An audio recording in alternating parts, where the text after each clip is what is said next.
പ്രിയമുള്ള സുഹൃത്തുക്കളെ, ഏതാനും ചില ദിവസങ്ങളായി നമ്മൾ ചർച്ച ചെയ്തുകൊണ്ടിരിക്കുന്ന സമൂഹ മാധ്യമങ്ങളിൽ കൂടുതൽ ചർച്ചകൾക്ക് കാരണമായിട്ടുള്ള ഒരു വിഷയമുണ്ടല്ലോ. നമ്മുടെ ജിജിയും എന്താളിൻ്റെ പേര്, സുലൈമാൻ മാരിയോ അല്ലെ, മാരിയോ ജോസഫ്. ഓക്കെ,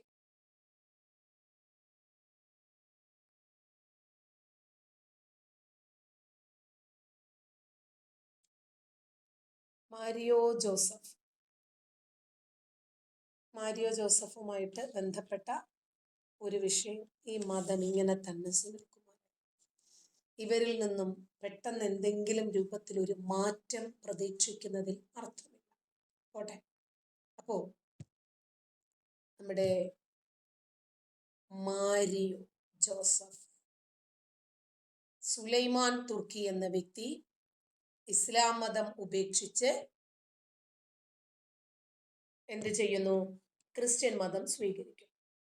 ഇപ്പോ സമൂഹ മാധ്യമങ്ങളിൽ ചർച്ചയായിരിക്കുന്ന വിഷയം ഇവരുടെ രണ്ടുപേരുടെയും കുടുംബ കലഹം മാത്രമല്ല, ഇതിനകത്ത് തീവ്രവാദ ബന്ധം, കുണ്ടനടി, ഭീകരവാദ ബന്ധം, കോടിക്കണക്കിന് ക്ലാരിറ്റി ഇല്ലാത്ത ചാരിറ്റി തട്ടിപ്പുകൾ തുടങ്ങിയ നിരവധി സമൂഹത്തെ ബാധിക്കുന്ന, രാജ്യത്തെ ബാധിക്കുന്ന, സമുദായത്തെ ബാധിക്കുന്ന ഒരുപാട് വിഷയങ്ങൾ ഇതിനകത്തുള്ളത് കൊണ്ട് ഇതിന് കൃത്യമായ രൂപത്തിൽ ഒരു ക്ലാരിറ്റി വരേണ്ടതുണ്ട്.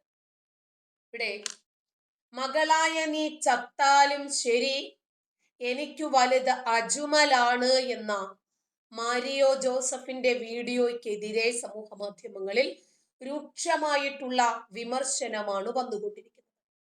ഇതിലെ വില്ലനായി വന്ന അജ്മലിനെ കുണ്ടൻ എന്ന് പറഞ്ഞത് ജിജി മാരിയോ ആണ്. എന്തുദ്ദേശിച്ചിട്ടാണ് അങ്ങനെ പറഞ്ഞത് എന്നതിന്റെ ശരിയായിട്ടുള്ള വശം പറയേണ്ടത് അവർ രണ്ടുപേരും. അമ്മയെ കളയല്ലേ അപ്പ, ഞങ്ങളെ ഉപേക്ഷിക്കല്ലേ എന്ന് കരഞ്ഞു വിളിക്കുന്ന മകളുടെ വീഡിയോ നമ്മുടെ കയ്യിലുണ്ട്. ഓഡിയോ മാത്രമേ കാണിക്കാൻ പറ്റുള്ളൂ എന്നുള്ളത് കൊണ്ടാണ്. അപ്പൊ മാരിയോ ജോസഫിനോട് ചാച്ചാ എന്ന് വിളിച്ചിട്ട് ഈ കുഞ്ഞ് കെഞ്ചി വിളിക്കുമ്പോൾ, നീ ചത്താലും കുഴപ്പമില്ല നായിന്റെ മോളെ എന്നും അദ്ദേഹം അതിനകത്ത് പറയുന്നുണ്ട്. അത് ജിജി എടുത്തു പറയുന്നു. എനിക്ക് അജ്മലാണ് വലുത് എന്ന് പറഞ്ഞ മാരിയോ ജോസഫിന്റെ മറുപടിയാണ് ഇവിടുത്തെ കേന്ദ്ര കഥാപാത്രം. ഒരിക്കലും ഒരു പിതാവിൽ നിന്നും ഒരു മകളും കേൾക്കാൻ ആഗ്രഹിക്കാത്തതും ഒരു പിതാവും പറയാൻ പാടില്ലാത്തതുമായിട്ടുള്ള ഒരു വർത്തമാനമാണ് കുടുംബങ്ങളെ മോട്ടിവേഷൻ ചെയ്തിട്ട്, മോട്ടിവേഷനാണോ എന്തായിരുന്നാലും അതൊക്കെ ചെയ്ത് കുടുംബ ജീവിതത്തിൽ നല്ല ഭാര്യയെയും നല്ല ഭർത്താവിനെയും നല്ല മക്കളെയും നല്ല മാതാപിതാക്കളെയും ഒക്കെ വാർത്തെടുക്കുന്നതിനു വേണ്ടി കച്ചകെട്ടി ഇറങ്ങിയ മാതാപിതാക്കളുടെ കുടുംബവും അവരുടെ മക്കളോടുള്ള സമീപനവുമായിരുന്നു നമ്മൾ അതിനകത്ത് കേട്ടത്. ചോരയിൽ കുളിച്ചു നിൽക്കുന്ന ഭാര്യ ജിജിക്കൊപ്പം നിന്നുകൊണ്ട് പലതവണ സ്വന്തം മകൾ പൊട്ടിക്കരഞ്ഞുകൊണ്ട് ആവർത്തിക്കുന്നുണ്ട്, അജ്മൽ എന്ന യുവാവിനെ ചാച്ച ഒഴിവാക്ക് അപ്പാ, എന്നാ നമുക്ക് ഒരുമിച്ച് ജീവിക്കാൻ പറ്റും. പക്ഷെ മകളോട് മാരിയോ പറഞ്ഞത് അറപ്പുളവാക്കുന്ന വാക്കുകളായിരുന്നു. ഒരിക്കലും നമുക്കത് പറയാൻ പറ്റില്ല. അപ്പോ ഇത്തരം വീഡിയോ സോഷ്യൽ മീഡിയയിൽ ഒരുപാട് ആളുകൾ എടുത്ത് റിവ്യൂ ചെയ്തു. അതിന് പിന്നാലെ മാരിയോ ജോസഫിനും ജിജിക്കും അജ്മലിനും വലിയ രൂപത്തിലുള്ള വിമർശനങ്ങളാണ് ഏൽക്കേണ്ടി വരുന്നത്. ഈ കുടുംബത്തിന്റെ ഐക്യം തകർന്നു പോയോ? മറ്റുള്ള കുടുംബത്തിന്റെ ഐക്യത്തിന് വേണ്ടിയിട്ട് ജീവിതം മാറ്റിവെച്ചിരുന്ന ദമ്പതികൾക്ക് ഇൻഫ്ലുവൻസർമാരായിട്ടുള്ള ജിജിയും ജോസഫ് മാരിയോയും വലിയ രൂപത്തിൽ ഇത്തരത്തിലുള്ള വിമർശനങ്ങളാണ് ഇന്ന് സമൂഹ മാധ്യമത്തിൽ നിറഞ്ഞു നിൽക്കുന്നത്, ഏറ്റുവാങ്ങുന്നത്. ഇവരെല്ലാം മലയാളികൾക്കും പൊതുവെ അറിയാം. വളരെ മികച്ച ക്ലാസുകൾ, മറ്റുള്ളവരെ കയ്യിലെടുക്കത്തക്ക രൂപത്തിലുള്ള മികച്ച പ്രകടനങ്ങൾ, നിരവധി ആളുകളുടെ ജീവിതത്തിൽ മാർഗനിർദ്ദേശം നൽകിയ ഒരുപാട് ആളുകൾ കത്താണിയായി വീടുകളൊക്കെ വെച്ചു കൊടുത്തു ഫിലോകാലിയ എന്ന് പറയുന്ന ഒരു ചാരിറ്റബിൾ ട്രസ്റ്റിലൂടെ. അങ്ങനെ ഇവരുടെ ജീവിതം തന്നെ തകർന്ന് പൊട്ടിപ്പാളീസായി ഇതിന്റെ പാളിച്ചകൾ പുറത്തു വന്നതോടുകൂടി ദമ്പതിമാർക്കെതിരെ രൂക്ഷമായ വിമർശനം ഉയർന്നു. ജിജി മാരിയോയുടെ കാമുകനെ കുറിച്ച്. കാമുകനുണ്ടോന്നറിയില്ല. കാമുകനാണോ? ജിജി മാരിയോ മദ്യപാനിയാണോ? സുലൈമാൻ ഭ്രാന്തനാണോ? തുടങ്ങിയ ഒരുപാട് വിമർശനങ്ങൾ സമൂഹ മാധ്യമങ്ങളിൽ ഉയർന്നു. കഴിഞ്ഞ 9 മാസങ്ങളോളമായി ഇവർ രണ്ടുപേരും വേർപിരിഞ്ഞ് കഴിയുകയായിരുന്നെന്നും രണ്ടുപേരും തമ്മിലുള്ള പ്രശ്നങ്ങൾ പറഞ്ഞു തീർക്കുന്നതിനിടയിൽ രണ്ടുപേരുടെയും വാക്കുതർക്കം രൂക്ഷമായി. അങ്ങനെ സെറ്റ് ഓഫ് ബോക്സ് എടുത്ത് ഭാര്യ ജിജിയുടെ തലയിൽ ഭർത്താവ് മാരിയോ ജോസഫ് അടിക്കുന്നു. ഇത്രയും കാര്യങ്ങളാണ് സമൂഹ മാധ്യമങ്ങളിൽ നിന്നും നമുക്ക് മനസ്സിലായത്. ഇപ്പോ ഇന്ന് രാവിലെ എനിക്കൊരു ഫോൺ കോൾ വരും. സാധാരണ ഓഡിയോ കോളുകളൊന്നും ഞാൻ എടുക്കാറില്ല. ഇത് എന്തോ പെട്ടെന്ന് എനിക്ക് എടുക്കേണ്ടി വന്നു. ഓർക്കാതെ പെട്ടെന്ന് എടുത്തത് വാട്സപ്പ് കോൾ ആയിരിക്കും എന്ന് വിചാരിച്ചിട്ട് എടുത്തു. അപ്പോൾ ഞാൻ അജ്മലാണ്. ടീച്ചറെ ചീത്ത പറയാൻ വേണ്ടി വിളിച്ചതല്ല. എൻ്റെ ഇന്ന ഒരു സുഹൃത്ത്, ആ സുഹൃത്ത് എൻ്റെയും സുഹൃത്താണ്. അദ്ദേഹം തന്നതാണ് നിങ്ങളുടെ നമ്പർ. അപ്പോൾ എനിക്ക് നിങ്ങളോടൊന്ന് സംസാരിക്കണമെന്ന് പറഞ്ഞു. കുറച്ച് കഴിഞ്ഞപ്പോൾ ഞാൻ അദ്ദേഹത്തെ വിളിച്ചൊരു 3 മിനിറ്റ് സംസാരിച്ചു. അപ്പൊ എന്താണ് കാര്യമെന്ന് ചോദിച്ചപ്പോൾ അദ്ദേഹം പറഞ്ഞു, നിങ്ങൾ പറഞ്ഞ കുണ്ടൻ എന്ന പദം അജ്മലെ ഞാനല്ല പറഞ്ഞത്, ജിജിയാണ് പറഞ്ഞത്. ജിജി പറഞ്ഞത് മാത്രമേ ഞാൻ പറഞ്ഞിട്ടുള്ളൂ. അപ്പോ ഇങ്ങനെ ഒരുപാട് കാര്യങ്ങൾ അജ്മലിന് പബ്ലിക്കിനോട് പറയാനുണ്ട് അത്രേ. അപ്പോൾ ഞാൻ പറഞ്ഞു തീർച്ചയായിട്ടും ലൈവിൽ വരൂ. ലൈവിലാണല്ലോ ഞാൻ ഈ വിഷയങ്ങൾ പറഞ്ഞത്. അപ്പോ അജ്മൽ വില്ലനാണോ, മതഭീകരനാണോ, തീവ്രവാദിയാണോ, മുസൽമാനാണോ, ഈ ജിജി മാരിയോയുടെയും മാരിയോ ജോസഫിന്റെയും കോടികൾ ചാരിറ്റബിൾ ട്രസ്റ്റിൽ നിന്നും തട്ടിയെടുക്കാൻ വേണ്ടി വന്ന വില്ലനാണോ, തുടങ്ങിയ ഒരുപാട് കാര്യങ്ങൾ പറയേണ്ടത് അജ്മലാണ്. അപ്പോൾ ആ അജ്മൽ ഇപ്പോഴിതാ നമ്മളോടൊപ്പം ചേരുവാണ്. അപ്പോൾ ഞാൻ അജ്മലിനോട് പറഞ്ഞു, അജ്മലെ എല്ലാ ദിവസവും 7 മണി മുതൽ 9 മണി വരെ എനിക്ക് ലൈവ് ഉണ്ട്. ആ ലൈവിൽ തന്നെ വന്ന അജ്മൽ കൃത്യമായിട്ട് അജ്മലിന്റെ നിരപരാധിത്വം എന്താണോ, അതല്ലെങ്കിൽ അജ്മലിന് പബ്ലിക്കിനോട് പറയാനുള്ളത് എന്താണോ അത് പറയാം. അതിനൊരു പ്ലാറ്റ്ഫോം ഞാൻ ഉണ്ടാക്കി തരാമെന്ന് പറഞ്ഞു. അപ്പൊ എൻ്റെ മോൻ ഇന്ന് കോഴിക്കോട് വെച്ചിട്ട് കിക്ക് ബോക്സിങ്ങിന്റെ ഒരു കോമ്പറ്റീഷൻ ഉണ്ടായിരുന്നു. അപ്പോൾ അതിനകത്ത് അവൻ വിന്നറായി, ഗോൾഡ് മെഡൽ ഒക്കെ കിട്ടി. അപ്പൊ അതിന്റെ സന്തോഷം പോലും പങ്കിടാൻ നിൽക്കാതെ പെട്ടെന്നൊരു ഫോട്ടോ ഒക്കെ എടുത്ത് അവന്റെ സ്റ്റോറി ഒക്കെ ഇടണം എന്നൊക്കെ പറഞ്ഞു. ശരി, പെട്ടെന്നൊരു ഫോട്ടോ എടുത്തിട്ട് മക്കളെ അവിടെ നിർത്തിയിട്ട് ഞാൻ പെട്ടെന്ന് വന്നതാണ്. കാരണം 7 മണി പറഞ്ഞു. 8 മണിക്കെങ്കിലും ഈ ലൈവ് തുടങ്ങണം എന്ന് എനിക്കുണ്ടായിരുന്നു. പക്ഷെ 8 മണിക്കും ലൈവ് തുടങ്ങാൻ പറ്റിയില്ല. വീണ്ടും 10-14 മിനിറ്റ് കൂടി പോയി. അത് ഒരു തമ്പനയിലൊക്കെ ഉണ്ടാക്കാനൊക്കെയുള്ള സാങ്കേതിക പ്രശ്നങ്ങൾ ഉണ്ടല്ലോ. അപ്പോ അങ്ങനെയാണ്. അപ്പൊ നമുക്ക് അജ്മലിനോട് നിങ്ങൾക്ക് ചോദിക്കാനുള്ള വിഷയങ്ങൾ നിങ്ങൾ ചാറ്റ് ബോക്സിൽ എഴുതിയിടുക. അത് ഞാൻ ചോദിക്കും. ഇനി അതല്ല, അജ്മലിനോട് ആർക്കെങ്കിലും സംസാരിക്കണമെങ്കിൽ ഫോൺ ചെയ്യാനുള്ള സൗകര്യവും തരും. നമ്പർ ഇതിനകത്ത് എഴുതി നമ്മുടെ അഡ്മിന്മാര് പിൻ ചെയ്യും. അപ്പൊ നിങ്ങൾക്കും ചോദിക്കാം. എന്നാ പിന്നെ നമുക്ക് അജ്മലുമായിട്ട് ഫോൺ ഇൻ പ്രോഗ്രാം അല്ലേ. അജ്മലിന് ഈ വിഷയത്തിനകത്ത് എന്താണ് പറയാനുള്ളത് എന്നുകൂടി നമുക്ക് അറിയണമല്ലോ. നമ്മളിപ്പോൾ ജിജി മാരിയോയുടെ ലൈവാണ് കണ്ടത്. അത് കഴിഞ്ഞിട്ട് മറുനാടൻ മലയാളിക്കകത്ത് ഷാജനുമായിട്ട് നമ്മുടെ ജോസഫ് മാരിയോ വന്നിരുന്ന് എന്തൊക്കെയോ അദ്ദേഹം പറയുന്നുണ്ടായിരുന്നു. ഞാനത് മൊത്തം കേട്ടിട്ടില്ല. അപ്പൊ അവര് രണ്ടുപേരും അവരുടെ വിഷയങ്ങൾ പറഞ്ഞു. മകൾക്ക് പറയാനുള്ളത് ആ ലൈവിനകത്തുണ്ടായിരുന്നു, ആ വീഡിയോയ്ക്കകത്ത്. അപ്പോൾ മൂന്നാമതായിട്ട് ഇനി നമുക്ക് അറിയേണ്ടത് ഇവരുടെ ജീവിതം തകർക്കാൻ വേണ്ടി വന്ന വില്ലൻ കഥാപാത്രമായി ജിജി നമുക്ക് മുമ്പിൽ പരിചയപ്പെടുത്തിയ അജ്മലാണ്. അപ്പോൾ അജ്മൽ.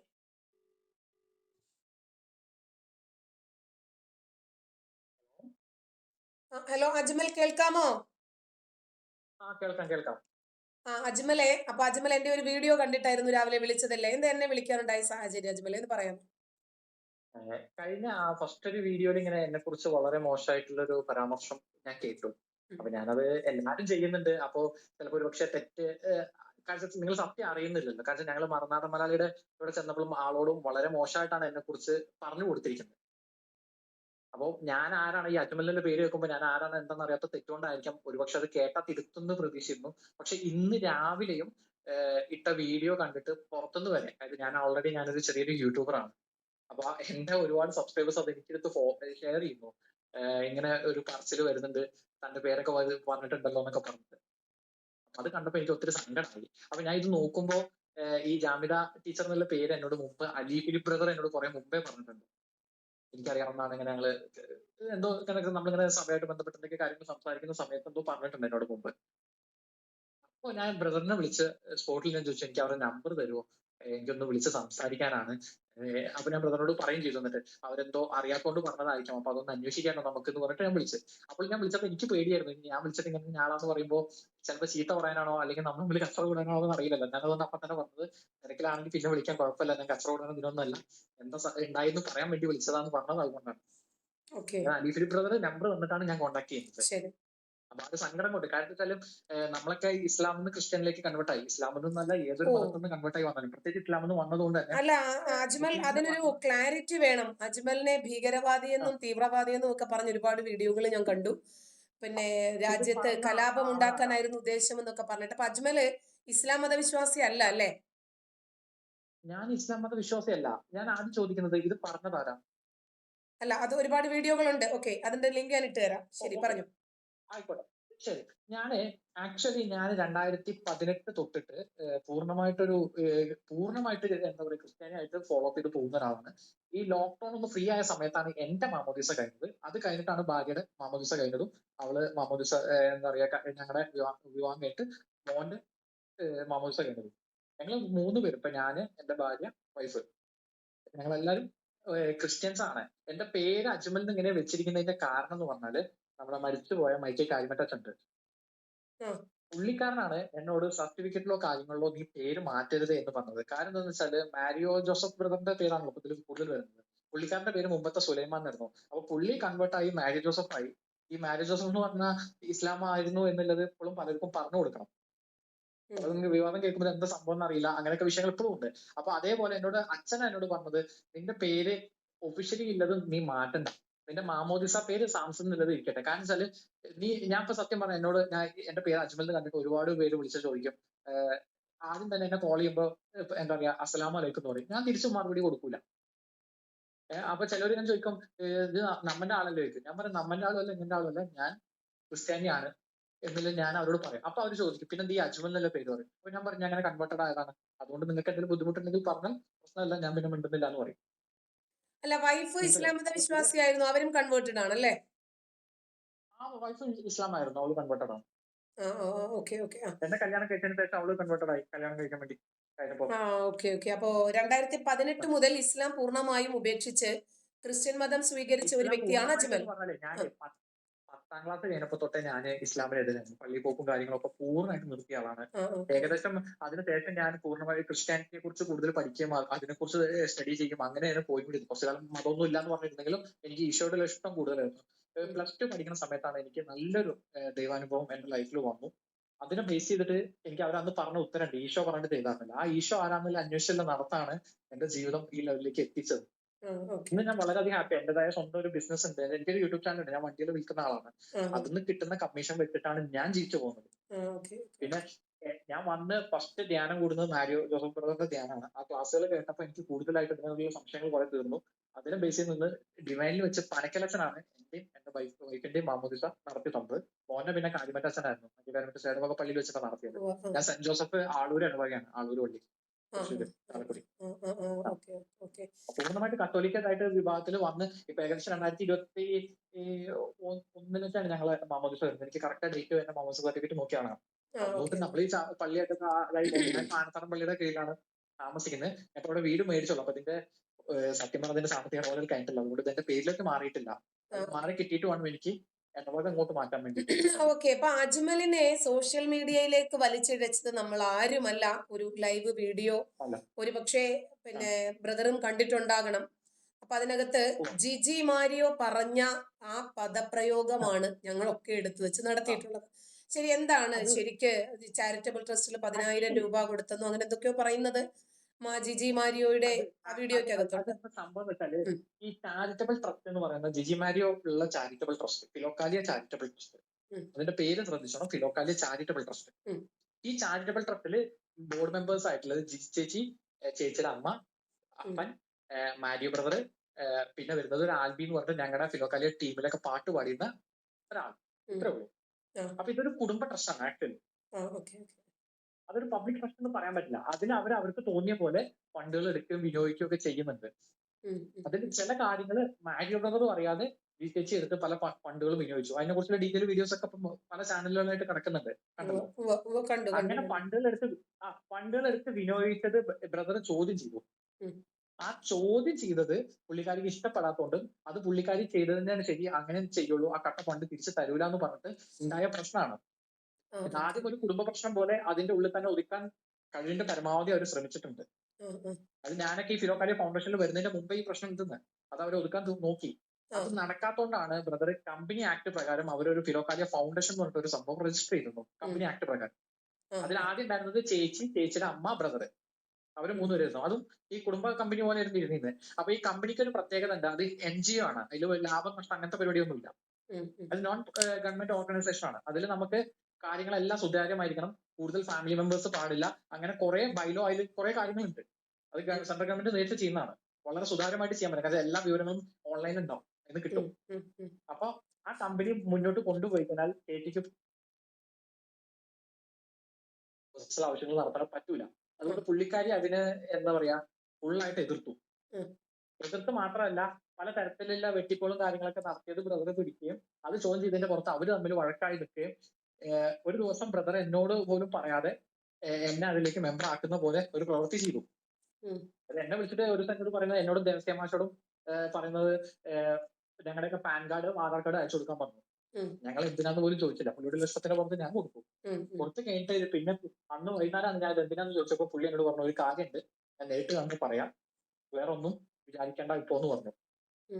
പിന്നെ ഒരാളെ വിളിച്ചാൽ OTP പറഞ്ഞു കൊടുക്കണം എന്ന് പറഞ്ഞു. ഒരു വക്കീൽ വിളിച്ചാല് ആൾക്ക് OTP കാര്യങ്ങളൊക്കെ കൊടുത്തു. വക്കീലാണ് എന്നോട് പറയുന്നത് ഞാൻ ഫിലോക്കാലിയ ഫൗണ്ടേഷന്റെ ഡയറക്ടർ ആയിട്ടുണ്ട് എന്നുള്ളത്. ഡയറക്ടർ അല്ല, ബോർഡിലെ മെമ്പർ. അപ്പൊ ഞാൻ നോക്കുമ്പോൾ വേറെ ആരൊക്കെ ചോദിച്ചപ്പോൾ എന്നോട് പറഞ്ഞു ദേവസ്യ ആന്റണി എന്ന് പറയുന്ന ഒരു സാർ ഉണ്ട് പറഞ്ഞു. അപ്പൊ ഞാൻ പുള്ളിയെ വിളിച്ചു, മാഷെ വിളിച്ചു. മാഷോട് ഞങ്ങൾ പറഞ്ഞപ്പോ മാഷ് പറഞ്ഞു എന്താണെന്ന് അറിയില്ല, മാരിയോടെ പ്ലാനാണ്, മാരിയോട് ചോദിക്കാന്ന് പറഞ്ഞു. അങ്ങനെ ഞങ്ങൾ ഇവിടെ നാട്ടിൽ വന്നിട്ടാണ് മാരി ബ്രദറിനോട് ഞാൻ ഇതിനെ കുറിച്ച് ചോദിക്കുന്നത്. അന്ന് ഞാൻ ചോദിച്ചു ഇതിനകത്ത് ചേച്ചി ഉണ്ടോ, വേറെ ആരൊക്കെ ഇരുന്നത്. അപ്പൊ പുള്ളി പറഞ്ഞു ചേച്ചി ഇന്നെ പോലെ കുറച്ച് ക്രമക്കേടുകളും കാര്യങ്ങളൊക്കെ ചെയ്തിട്ടുണ്ട്. അപ്പൊ അത് ചോദിച്ചതിന് എനിക്ക് കിട്ടിയൊരു പരിക്കാണ് പുള്ളിക്കാരി ആദ്യം കത്തിയെടുത്ത് കുത്തിയത്. അത് മാത്രമല്ല ആ ട്രസ്റ്റ് അങ്ങനെ പോവുകയാണെങ്കിൽ ഇപ്പോ നിങ്ങളൊക്കെ വളരെയധികം സോഷ്യൽ മീഡിയയിൽ ഇട്ട് ആഘോഷിക്കുന്നുണ്ട്. നാളെ വല്ല EDയോ NIA വന്നിട്ട് അന്വേഷിക്കുമ്പോൾ ട്രസ്റ്റിന് ഇതുപോലത്തെ ഇതിലും കണക്കിൽ കൂടുതൽ സ്വത്ത് വിവരങ്ങൾ കണ്ടു കഴിഞ്ഞാൽ, അതായത് പലതും ഭാര്യയുടെ പേരിലും ഭാര്യയുടെ അനിയന്റെ പേരിലും മറ്റും കണ്ടു കഴിഞ്ഞാൽ ആരായിരിക്കും ഉത്തരവാദി? മാരി ജോസഫിന്റെ കുറ്റം പറയുള്ളൂ എല്ലാവരും. ആള് എന്തെങ്കിലും ഭീകര പ്രവർത്തനങ്ങൾക്കോ കാര്യങ്ങൾക്കോ ഉണ്ടാക്കിയ ഫണ്ടാണ് ഇതൊക്കെ എന്നല്ലേ പറയുള്ളൂ. അതുകൊണ്ട് പുള്ളിയായിട്ട് പറഞ്ഞു ഞാനായിട്ട് ഇത് ഗവൺമെന്റിന് ഉത്തരവാദിത്തപ്പെട്ട ഉന്നത സ്ഥലങ്ങളിൽ കംപ്ലൈന്റ് ഫയൽ ചെയ്യും, നിങ്ങൾ അല്ലെങ്കിൽ ആ സ്വത്ത് കാര്യങ്ങൾ ട്രസ്റ്റിലേക്ക്, ഫൗണ്ടേഷനിലേക്കല്ല ട്രസ്റ്റിലേക്ക് ചെയ്യണം, അടച്ച് അതിന് ചാരിറ്റി തന്നെ ചെയ്ത് ഈ പ്രശ്നം സോൾവ് ചെയ്യണം എന്ന് പറഞ്ഞു. അതിന് റെഡി ആവാത്തതിന്റെ പുറത്ത് അവര് തമ്മിൽ നടന്ന ഒരു കലഹമാണ് ചില വീഡിയോസ് കാര്യങ്ങൾ നടന്നത്. അന്നും ഈ ഫൗണ്ടേഷൻ ഞാൻ മെമ്പർ ആയതിനു ശേഷം ഈ പറയുന്ന ജിജിമാരിയുടെ കൂടെയും ഒക്കെ ഞങ്ങൾ പ്രോഗ്രാംസും കാര്യങ്ങളൊക്കെ എടുത്തിട്ടുണ്ട്. ഞാൻ അവരെ പല സമയങ്ങളിൽ അവരെ ഫോട്ടോ എടുത്ത് കൊടുക്കാനും ഞാൻ സോഷ്യൽ മീഡിയയിൽ അത്യാവശ്യം ആക്റ്റീവ് ആയിട്ട് ഇരിക്കുന്നതാണ്. അപ്പൊ അതിന്റെയൊക്കെ വീഡിയോ എടുക്കുക കാര്യങ്ങൾ ഇങ്ങനത്തെ പരിപാടിക്ക് തന്നെ ഫ്രീ ഇരിക്കുന്ന സമയത്ത് തന്നെ വിളിച്ചാൽ ഞാൻ പോകാറുണ്ട്. അങ്ങനെ പോയി ചെയ്തതിനാണ് ഇവരെന്താ പറ്റി ചില കാര്യങ്ങൾ അവർ തമ്മിൽ പേഴ്സണലി സംസാരിച്ച ഭാഗങ്ങൾ, അത് ഏകദേശം ഒരു എന്റെ ഊഹം ശരിയാണെങ്കിൽ അവർ 1 മണിക്കൂറിന്റെ മേലേക്ക് അവർ തമ്മിൽ ഫാമിലി ആയിട്ട് അവരിന്ന് സംസാരിച്ച വിഷയം ചേച്ചി തന്നെ ഫോണിനകത്ത് റെക്കോർഡ് ചെയ്ത് വെച്ചിരുന്നു. വോയിസ് റെക്കോർഡാണ്. അതിൽ അവര് ബ്രദറിനെ ദേഷ്യം പിടിപ്പിക്കുന്ന ഭാഗങ്ങളും ബ്രദറിനോട് അങ്ങോട്ട് കയറി തെറി വിളിക്കുന്നതും പല ഭാഗങ്ങളും ഇന്ന് കട്ട് ചെയ്തു. എന്നിട്ട് ചില പീസുകൾ മാത്രം ഇട്ടു. ആ കൊച്ചു വരെ ബ്രദറിനെ വളരെ മോശപ്പെട്ട ലെവലിലൊക്കെ സംസാരിച്ചു. അത് സംസാരിപ്പിച്ചതാണ്. സംസാരിക്കാൻ പറഞ്ഞ ഭാഗങ്ങളൊക്കെ ഡിലീറ്റ് ചെയ്തിട്ട് അവരെന്താ ഈ മകള് പോലും പറഞ്ഞിട്ട് കേൾക്കാത്ത അച്ഛനൊക്കെ ലെവലില് അവർ പറഞ്ഞു വിട്ട് അതിലേക്ക് കുറച്ച് മസാല കൂടി ചേർത്ത് വെച്ച് അവരിത് പബ്ലിക്കാക്കി ലീക്കാക്കി. കാരണം വെച്ചാല് അവരോട് നമ്മളിപ്പോൾ തിരിച്ചു ചോദിച്ചിരിക്കുന്നത് അവർ ഈ കോടികൾ മുക്കി മേടിച്ച വീട് എവിടുന്ന് കിട്ടി, എന്താണ് അതിന്റെ സോഴ്സ് എന്ന് ചോദിച്ചിരിക്കുന്നത്. അതിന് ഉത്തരം പറയാനില്ല. അപ്പൊ അവരെന്ത് കേട്ടും വേറെ പല സബ്ജക്റ്റുകളും കൊണ്ടുവന്നിട്ട് ഓൾറെഡി ബ്രദറിന്റെ പേരിൽ കുറെ തീവ്രവാദ ബന്ധം കാര്യങ്ങളൊക്കെ പറയുന്നുണ്ടല്ലോ. പിന്നെ എന്റെ പേരും അജ്മലിന് കേൾക്കുമ്പോൾ ഈ അജ്മൽ കസബിനെ ഓർത്തിട്ടായിരിക്കും പെട്ടെന്ന് എന്റെ നെഞ്ചത്തോട്ട് കയറിക്കോളും. അപ്പൊ സബ്ജക്ട് മാറിപ്പോയി. പിന്നെ ഞങ്ങൾ പറയുന്നത് ആരും ജനങ്ങൾ വിശ്വസിക്കില്ല. അങ്ങനെ ക്രെഡിബിലിറ്റി അങ്ങ് തകർക്കുക. അതോടുകൂടി അവരുടെ കാര്യങ്ങൾ സുഗമമായിട്ട് പോകും. അതാണ് അവർ വിചാരിച്ചത്. അങ്ങനെ പറഞ്ഞുണ്ടാക്കിയ ഇതാണ്. കാരണം പല സ്ഥലങ്ങളിലും ഞാൻ അന്വേഷിച്ച് പറഞ്ഞത് അവർ തന്നെയാണ് ഞാൻ ഇങ്ങനെ ക്രിസ്ത്യാനി അല്ല മുസ്ലിമാണ് എന്നൊക്കെ തരത്തില് പല വാർത്തകളും കാര്യങ്ങളും പറഞ്ഞിരുന്നു. ഞാന് സത്യം പറഞ്ഞാൽ ഞാൻ ക്രിസ്ത്യാനി എന്നുള്ള ലെവലിൽ ഞാൻ അത്യാവശ്യം നന്നായിട്ട് സുവിശേഷ വേലയും കാര്യങ്ങളൊക്കെ ചെയ്തു വരുന്നത്. മാലിബ്രദറിന്റെ കൂടെ മാത്രമല്ല. പല ബ്രദേഴ്സിനെയും കാര്യങ്ങളൊക്കെ നമ്മൾ സപ്പോർട്ട് ചെയ്യാറുണ്ട്. പല അച്ഛന്മാർക്കും ഞാൻ സപ്പോർട്ട് ചെയ്യാറുണ്ട്. ശരി. അപ്പൊ അവരൊക്കെ ഇവര് സോഷ്യൽ മീഡിയയുടെ ഇവര് കാര്യങ്ങളൊക്കെ വീട്ടിനകത്ത് കുടുംബപരമായി സംസാരിച്ച ഒരു വിഷയം 1 മണിക്കൂർ വരുന്ന ഇവരുടെ കുടുംബത്തിന്റെ ടോക്ക് റെക്കോർഡ് ചെയ്തത് ജിജിയാണ് അല്ലേ? ആണ് 100% ചേച്ചിയുടെ ഫോണൊക്കെ റെക്കോർഡ് ചെയ്തിരിക്കുന്നത്. ശരി. അത് ഇവര് പ്രധാനപ്പെട്ട ഭാഗങ്ങൾ ഒഴിവാക്കി പിന്നെ മാരിയോ ജോസഫിനെ മോശക്കാരനായി കാണിക്കണം എന്ന ഉദ്ദേശത്തോടു കൂടി തന്നെയാണ് ഇവര് ബാക്കി ഭാഗങ്ങൾ ആർക്കോ കൊടുത്തു വിട്ടിരിക്കുന്നത്. അല്ല അങ്ങനെയായിരിക്കും ഇത് പബ്ലിക് ആയത്. അതെ ഓക്കെ, തീർച്ചയായിട്ടും. ക്ലിയർ. ഞാൻ പറഞ്ഞു ഞാൻ അതിൽ ഓൾറെഡി ലീഗലി ആക്ഷൻ എടുത്തിട്ടുണ്ട്. ഓക്കെ, എന്റെ പേര് അതിൽ വെച്ച് കൊടുത്തതിന് ഞാൻ നിയമപരമായിട്ട് പോകേണ്ട കാര്യങ്ങൾ അങ്ങനെ കൊടുത്തിട്ടുണ്ട്. ഓക്കെ, അത് ക്ലിയർ ആയി. രണ്ടാമത്തെ കാര്യം, ഈ 1 കോടി രൂപ കോടികൾ മുടക്കി വീട് വാങ്ങി എന്ന് പറഞ്ഞല്ലോ. ആര് വാങ്ങിച്ചു, ആരുടെ പേരിൽ വാങ്ങിച്ചു, എവിടെ നിന്ന് പണം? അതാണ് ഞാൻ ചോദിച്ചുകൊണ്ടിരിക്കുന്നത്. ചേച്ചി പറയുന്നത് ചേച്ചിയുടെ അനിയൻ മേടിച്ചതാണ്. എന്റെ കയ്യിൽ ഒരു വീഡിയോ എടുക്കുന്നുണ്ട്. അതായത് അന്നൊരു ട്രസ്റ്റിന്റെ ഒരു ബോർഡ് മീറ്റിംഗ് കൂടിയപ്പോൾ ചേച്ചി അവിടെ വന്നു. അന്ന് ഈ സബ്ജക്ട് അവിടെ സംസാരം വന്നപ്പോൾ പുള്ളിക്കാരനെ എണീച്ച് നിന്ന് പറയുന്നുണ്ട്, ഞാൻ 10 ലക്ഷം രൂപ എന്റെ കയ്യിൽ നിന്ന് കൊടുത്തു, 15 ലക്ഷം രൂപ പലിശയ്ക്ക് മേടിച്ചു, ബാക്കി എന്റെ അനിയൻ ഇട്ടു, 35 ലക്ഷം രൂപയ്ക്കാണ് ആ ബിൽഡിംഗ് മേടിച്ചു എന്ന് പറയുന്നുണ്ട്. ഡിവൈൻ ധ്യാന കേന്ദ്രത്തിനകത്ത് ഇംഗ്ലീഷ് സെക്ഷനകത്ത് ഈ മാരി ജോസഫ് ബ്രദറിന്റെ വീടിന്റെ തൊട്ടടുത്ത് ഏകദേശം 9 ബെഡ്റൂമും അറ്റാച്ച്ഡ് ബാത്റൂമും വരുന്ന വലിയ ഹാളൊക്കെ വരുന്ന സിസ്റ്റേഴ്സിന്റെ ഒരു മഠമായിരുന്നു അത്. 6 സെന്റോ 7 സെന്റോ സ്ഥലമുണ്ട്. അത് ബ്രദറിന് അറിയാം കറക്റ്റ്. നമുക്ക് പുള്ളിയുടെ കയ്യിലുണ്ട്, അതിന്റെ ഫുൾ ഡീറ്റെയിൽ പുള്ളിയുടെ കയ്യിലുണ്ട്. ഈ ഇത്രയും വരുന്ന ഒരു വലിയൊരു പ്രോപ്പർട്ടി ബിൽഡിംഗ് അടക്കം 35 ലക്ഷം രൂപയ്ക്ക് കിട്ടിയെന്നാണ് പുള്ളിക്കാരുടെ അവകാശവാദം. അതെങ്ങനെ കിട്ടും എന്നുള്ളത് മനസ്സിലായില്ല. മുമ്പ് ബ്രദർ തന്നെ ആ സ്ഥാനം ചോദിച്ച സമയത്ത് 1 കോടി 1.5 കോടിയൊക്കെ പറഞ്ഞപ്പോൾ അവരെന്നെ അന്ന് സാമ്പത്തികമായിട്ട് ഭയങ്കര ബുദ്ധിമുട്ടാണ്, ചെറിയ പൈസയ്ക്ക് വേണമെങ്കിൽ ട്രസ്റ്റിന് തരാം അല്ലെങ്കിൽ വേറെ ആരെങ്കിലും കച്ചവടം ആക്കുന്നു ബ്രദറിനോട് പറഞ്ഞതാണ്. അന്ന് ബ്രദർ അത് 50 ലക്ഷം രൂപയ്ക്ക് എന്തൊക്കെ പുള്ളി ഈ പറയുന്ന അനിയന്റെ പേരിൽ തന്നെ ട്രസ്റ്റിന് വേണ്ടി മേടിക്കാൻ നോക്കിയിട്ട് നടന്നില്ല, കിട്ടിയില്ല. ആ സാധനമാണ് ഇവര് പറയുന്നത് 35 ലക്ഷം രൂപയ്ക്ക് കിട്ടിയെന്നുള്ളത്. ഈ 35 ലക്ഷം രൂപയാണ് 10 ലക്ഷം രൂപ കടം വാങ്ങി ഞാൻ കൊടുത്തു എന്നൊക്കെ ഈ ജിജി പറഞ്ഞത് ജിജിയുടെ പേരിലാണല്ലേ? അതെ അതെ. ജിജിയുടെ പേരിലല്ല, ജി ചേച്ചിയുടെ അനിയന്റെ പേരിലാണ് വാങ്ങിക്കുന്നത് അവര് ആ പ്രോപ്പർട്ടി. ജി ചേച്ചിക്ക് വേണ്ടിയിട്ടാണ് പുള്ളിക്കാരി പറയുന്ന വീഡിയോ എന്റെ കയ്യിലുണ്ട്. ഞാൻ ഇന്നിപ്പോ ഒരു ചാനലിൽ ഒരു ഇന്റർവ്യൂ കൊടുത്തിട്ടുണ്ട്. ആ ഇന്റർവ്യൂവിൽ ഞാൻ അത് പ്ലേ ചെയ്ത് വരെ കാണിക്കുന്നുണ്ട്. ഒരു ക്ലാരിറ്റിയും കൂടി വരണം. ഈ ജിജി വളരെ ലളിതമായി, വളരെ സഭ്യമായി, മധുരമായി പബ്ലിക്കിൽ വന്നിട്ട് മോട്ടിവേഷൻ ക്ലാസുകൾ എടുത്തിട്ട് ചാരിറ്റിക്ക് വരുന്ന പണം ഉപയോഗിച്ച് സ്വന്തം അക്കൗണ്ട് വീർപ്പിക്കുകയായിരുന്നു. അദ്ദേഹവരുടെ മുമ്പിൽ വന്ന ആളുകളെ കബളിപ്പിക്കുകയായിരുന്നു അല്ലേ? അതെ. ശരി, ഓക്കെ. അല്ലാന്നുണ്ടെങ്കിൽ അവർ ആ അക്കൗണ്ട് ഡീറ്റെയിൽ പുറത്തു വിടണ്ടേ? അതിന്റെ വിവരങ്ങൾ അവർക്ക് കൊടുക്കാലോ. ഈ കഴിഞ്ഞ വർഷം 4 ലക്ഷം രൂപയാണ് ഇൻകം ടാക്സ് റിട്ടേൺ നടത്തിക്കുന്നത് അവരുടെ പേഴ്സണൽ അക്കൗണ്ടിന്. ചാരിറ്റബിൾ പ്രശ്നമല്ല, അവരുടെ പേഴ്സണൽ അക്കൗണ്ടിന്. അപ്പൊ എന്താ അവരുടെ വരുമാനം? ജിജിക്ക് വേറെ എന്തെങ്കിലും വരുമാന മാർഗങ്ങൾ, അവരുടെ ഫാമിലി അസറ്റ് അങ്ങനെ എന്തെങ്കിലും ഉണ്ടോ? ഒന്നുമില്ല. ഇപ്പൊ പ്രസന്റ്ലി അവർക്ക് എന്തൊക്കെ ഉണ്ടെന്ന് എനിക്ക് അറിയില്ല. ബ്രദർ കുറെ കാര്യങ്ങൾ പറയുന്നുണ്ടായിരുന്നു. അതിന്റെയൊക്കെ തെളിവുകളും കാര്യങ്ങളും പുള്ളിയുടെ കയ്യിലുണ്ടാവും. ഞാൻ അതില് എനിക്ക് അറിയാത്ത കാര്യം നമ്മൾ പറയേണ്ട ആവശ്യമില്ല. നമുക്ക് അനുഭവപ്പെട്ട കാര്യങ്ങൾ നമ്മൾ പറയും. അപ്പൊ ഈ വീട് അനിയന്റെ പേരിൽ വാങ്ങിയത് നാളെ ഒരു ഓഡിറ്റിങ്ങിന് എന്തെങ്കിലും ഒരു പ്രയാസം വന്നാൽ ഒഴിവാക്കുന്നതിന് വേണ്ടിയായിരിക്കും. ഇത് ജിജിക്ക് വേണ്ടി വാങ്ങിയതാണ് എന്നതിന്റെ തെളിവ് താങ്കളുടെ കയ്യിലുണ്ട് അല്ലേ? അതെ അതെ. പുള്ളിക്കാരി എന്നോട് പറയുന്നുണ്ട്, ഞാൻ മേടിച്ചതാണ്, ഞാൻ ആ പൈസ കുറച്ച് കൊടുത്ത് അത് എന്റെ പേരിലേക്ക് ആക്കിയെടുക്കും എന്ന് പറയുന്നുണ്ട് ആ ഓഡിയോ അല്ല. ഇപ്പൊ ഈ 35 ലക്ഷം രൂപയ്ക്ക് 9 ബെഡ്റൂം അടങ്ങിയ വീട് വാങ്ങിയിട്ട് എത്ര നാളായിട്ടുണ്ടാവും? അത് ഈ ഈസ്റ്ററിനാണ് ബ്രദർ അറിയുന്നത് ഈ സാധനം മേടിച്ചു എന്നില്ല. ബ്രദറിനോട് പോലും പറയാതെ മേടിച്ചത്. അതിന്റെ ഫ്രണ്ട് കൊണ്ടുപോയിട്ട് ഫിലോക്കാലിയ ഫൗണ്ടേഷന്റെ ഒരു ബോർഡ് കൊണ്ടുപോയി വെച്ചിട്ടുണ്ട് അവര്. അത് വെച്ചപ്പോഴാണ് ബ്രദർ ചോദിക്കുന്നത് എന്താ ഇവിടെ. ബ്രദർ അറിയാതെ എങ്ങനെ ഇത് ട്രസ്റ്റിൽ വന്നു വെച്ചത്. അപ്പോഴാണ് അത് ചോദിച്ചതിനാണ് അന്ന് അവർ കത്തിയെടുത്ത് ബ്രദറിനെ കുത്തിയത്. ഈസ്റ്ററിന്റെ സമയത്ത് ഇത് പുറത്തറിയണമെങ്കിൽ അതിനോടനുബന്ധിച്ചായിരിക്കും ഇത് മേടിച്ചിട്ടുണ്ടാവുക. അതുവരെ മാരിയോ ജോസഫ് ഈ സഹോദരന്റെ വീട് കാര്യമൊന്നും അറിഞ്ഞിട്ടേ ഇല്ല അല്ലെ? ഇത് മേടിച്ചതോ കാര്യങ്ങളൊന്നും പുള്ളിക്ക് അറിയില്ല. അപ്പൊ ഇത്രയും രൂപ ഈ ട്രസ്റ്റിൽ നിന്നും എടുത്തു മാറ്റിയിട്ട് മാരിയോ ജോസഫ് ഇത് അറിഞ്ഞിട്ടേ ഇല്ല, ട്രസ്റ്റിലുള്ള ആരും അറിഞ്ഞിട്ടില്ല. ട്രസ്റ്റ് എന്നല്ല, അതാണ് ഇതിന്റെ കളി. അതായത് ഈ ചാരിറ്റബിൾ ട്രസ്റ്റ് ഇവിടെ ചാലക്കുടി സബ് രജിസ്ട്രാറിൽ രജിസ്റ്റർ ചെയ്ത ഒരു ട്രസ്റ്റ് ആണ്. കാരണം അത് ഫോം ചെയ്യുന്ന കാലം തൊട്ട് അതിന്റെ കൂടെ ഉണ്ട്. അതിന്റെ പേപ്പർ വർക്കുകൾ കുറെ കാര്യങ്ങൾ ചെയ്തത് ഞാനാണ്. ഈവൻ അതിന് പാൻ കാർഡ് എടുത്തതും ബാങ്ക് അക്കൗണ്ട് തുടങ്ങിയതും എല്ലാം ഞാനാണ്. ഈ സമയത്ത് ഈ ട്രസ്റ്റിന് FCRA ലൈസൻസ് ഇല്ലാത്തതുകൊണ്ട് വിദേശത്തുനിന്ന് ഫണ്ട് സ്വീകരിക്കാൻ സാധിക്കില്ല അവർക്ക്. അതുകൊണ്ട് എന്തായിട്ടും അവര് പേഴ്സണൽ ആയിട്ട് അവരുടെ അക്കൗണ്ടിൽ സ്വീകരിച്ചിട്ട് അത് ട്രസ്റ്റിന്റെ അക്കൗണ്ടിൽ ഇട്ടിട്ട് സ്ലിപ്പ് കൊടുക്കുകയാണ് ചെയ്യുക. അങ്ങനെ വിദേശത്ത് നിന്ന് പലരും ചേച്ചിക്ക് സഹായം, അതായത് മറ്റു പലർക്കും ചെയ്യാൻ വേണ്ടി സഹായം ചെയ്യാൻ പറഞ്ഞ് ഏൽപ്പിച്ച കാശാണ് പുള്ളിക്കാരി ഈ എടുത്ത് കൊടുത്തിട്ടുള്ളത്. ഓക്കെ ഓക്കെ അത് ട്രസ്റ്റിലേക്ക് അടക്കാതെ പുള്ളിക്കാരി അത് പേഴ്സണൽ ആവശ്യങ്ങൾക്ക് മാറ്റിയിട്ടുണ്ട്. ഇനിയിപ്പോ പുള്ളിക്കാരി പറഞ്ഞ പോലെ തന്നെ 35 ലക്ഷം തന്നെ വെക്കാം.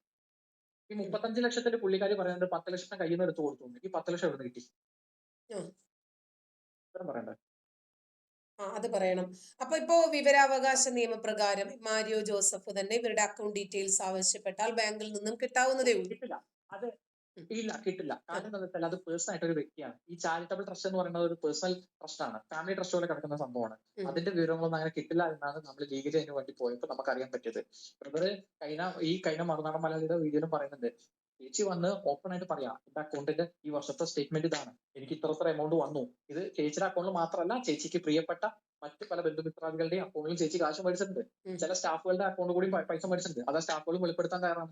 അപ്പൊ അവരും പൈസ കൊടുത്തു എന്ന് അവരും ബ്രദറിനോട് പറഞ്ഞിട്ടുണ്ട്. അതിന്റെ സ്ക്രീൻഷോട്ടും കാര്യങ്ങളൊക്കെ കാണിച്ചു കൊടുത്തിട്ടുണ്ട്. അപ്പൊ ഈ പറഞ്ഞ പ്രകാരം കിട്ടിയ അക്കൗണ്ടുകൾ ഞാൻ ഇന്ന കാര്യങ്ങൾക്ക് ഉപയോഗിച്ചു, അത് ഇന്ന കാര്യങ്ങൾ ചെയ്തത് എന്ന് പറഞ്ഞു കഴിഞ്ഞാൽ ഇവരുടെ ഫാമിലി പ്രോബ്ലം തീരുമായിരുന്നു. ഇത് പറയാത്തോണ്ടാണ് പുള്ളി അത് പുറത്ത് പറയാൻ പോയപ്പോ ഇതുപോലെയുള്ള വിഷയങ്ങളും കാര്യങ്ങളും ഉണ്ടായത്. അപ്പോ അവരെന്നെ പറയുന്നു അവരെ തല തല്ലി പൊട്ടിച്ചു, അങ്ങനെ ചെയ്തു ഇങ്ങനെ ചെയ്തു എന്ന്. അത് പൊട്ടിക്കാണ്ടായ കാരണം കൂടി അറിയണ്ടേ?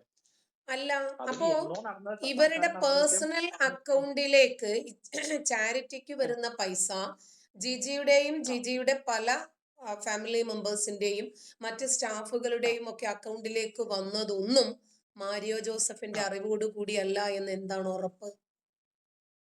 എന്താണ് ഉറപ്പെന്ന് വെച്ചാല്, ഉം. ഈ ബ്രദറിനെ സംബന്ധിച്ച് ഞാൻ കാണുന്ന കാലം തൊട്ടിട്ട് ഇങ്ങനെയൊരു പ്രശ്നം എന്ന് പറഞ്ഞാൽ ഇങ്ങനെ ഈ സാമ്പത്തിക കാര്യങ്ങളൊന്നും ഇടപെടില്ല. പുള്ളിയുടെ പരിപാടി വന്ന ക്ലാസ് എടുക്കുക, വീഡിയോ എടുക്കുക, അതിന്റെ പിന്നാലെ പോവുക, പുള്ളി പുതിയ സബ്ജക്റ്റ് കിട്ടി അതിനെ കുറിച്ച് പഠിക്കുക, അങ്ങനെ ഓടി നടക്കും പലപ്പോഴും. അപ്പൊ എന്താ വെച്ചാൽ ഈ ഓഫീസിലെ കാര്യങ്ങൾ പൂർണ്ണമായിട്ട് നിയന്ത്രിച്ചിരുന്നത് ചേച്ചിയാണ്, ചേച്ചിമാരിയാണ്. പിന്നെ അവർ ഉത്തരം പറയും, ഒപ്പിട്ട് കൊടുക്കും, കാര്യങ്ങൾ അവർ ചെയ്യും. പുള്ളി തന്നെ പറയുന്നുണ്ട്, പുള്ളിയുടെ കള്ളൊപ്പിട്ടിട്ട് വരെ ചെക്കൊക്കെ മാറിയിട്ടുണ്ടെന്ന് വരെ പുള്ളി പറയുന്നുണ്ട്. അത് പുള്ളിക്ക് അറിയാം. പുള്ളി അത് കാരണം ആ ചെക്ക് ലീഫ് മൊത്തം ക്യാൻസൽ ചെയ്തു ബാങ്കിൽ വിളിച്ചിട്ടെന്നൊക്കെ പറഞ്ഞു. അപ്പൊ ഇങ്ങനെയല്ല ഈ ഇടപാടുകൾ ശ്രദ്ധിക്കാത്തോണ്ട് ഇപ്പൊ ഭാര്യയും ഭർത്താവും ഒരുമിച്ച് ഒരു പരിപാടി നടത്തുന്നു, അങ്ങനെ അത്രയും സ്നേഹിക്കുകയും വിശ്വസിക്കുകയും എല്ലാ കാര്യത്തിലും കൂടെ നിൽക്കുകയും ഇതുപോലെ പബ്ലിക്കായിട്ട് ഒരു എന്താ പറയാ ഒരു ഹൈഫൈ വാല്യൂ ഉള്ള ഒരു വ്യക്തി ചതിക്കില്ല എന്നല്ലേ കരുതുക കൂടെ നിന്നിട്ട്. ഇങ്ങനെ ഒരു സംഭവം മേടിച്ചപ്പോഴാണ് ഇതിന്റെ കണക്ക് ചോദിക്കുന്നത്. അപ്പോഴാണ് ഇതിന്റെ കണക്കോ കാര്യങ്ങളോ മിണ്ടുന്നില്ല.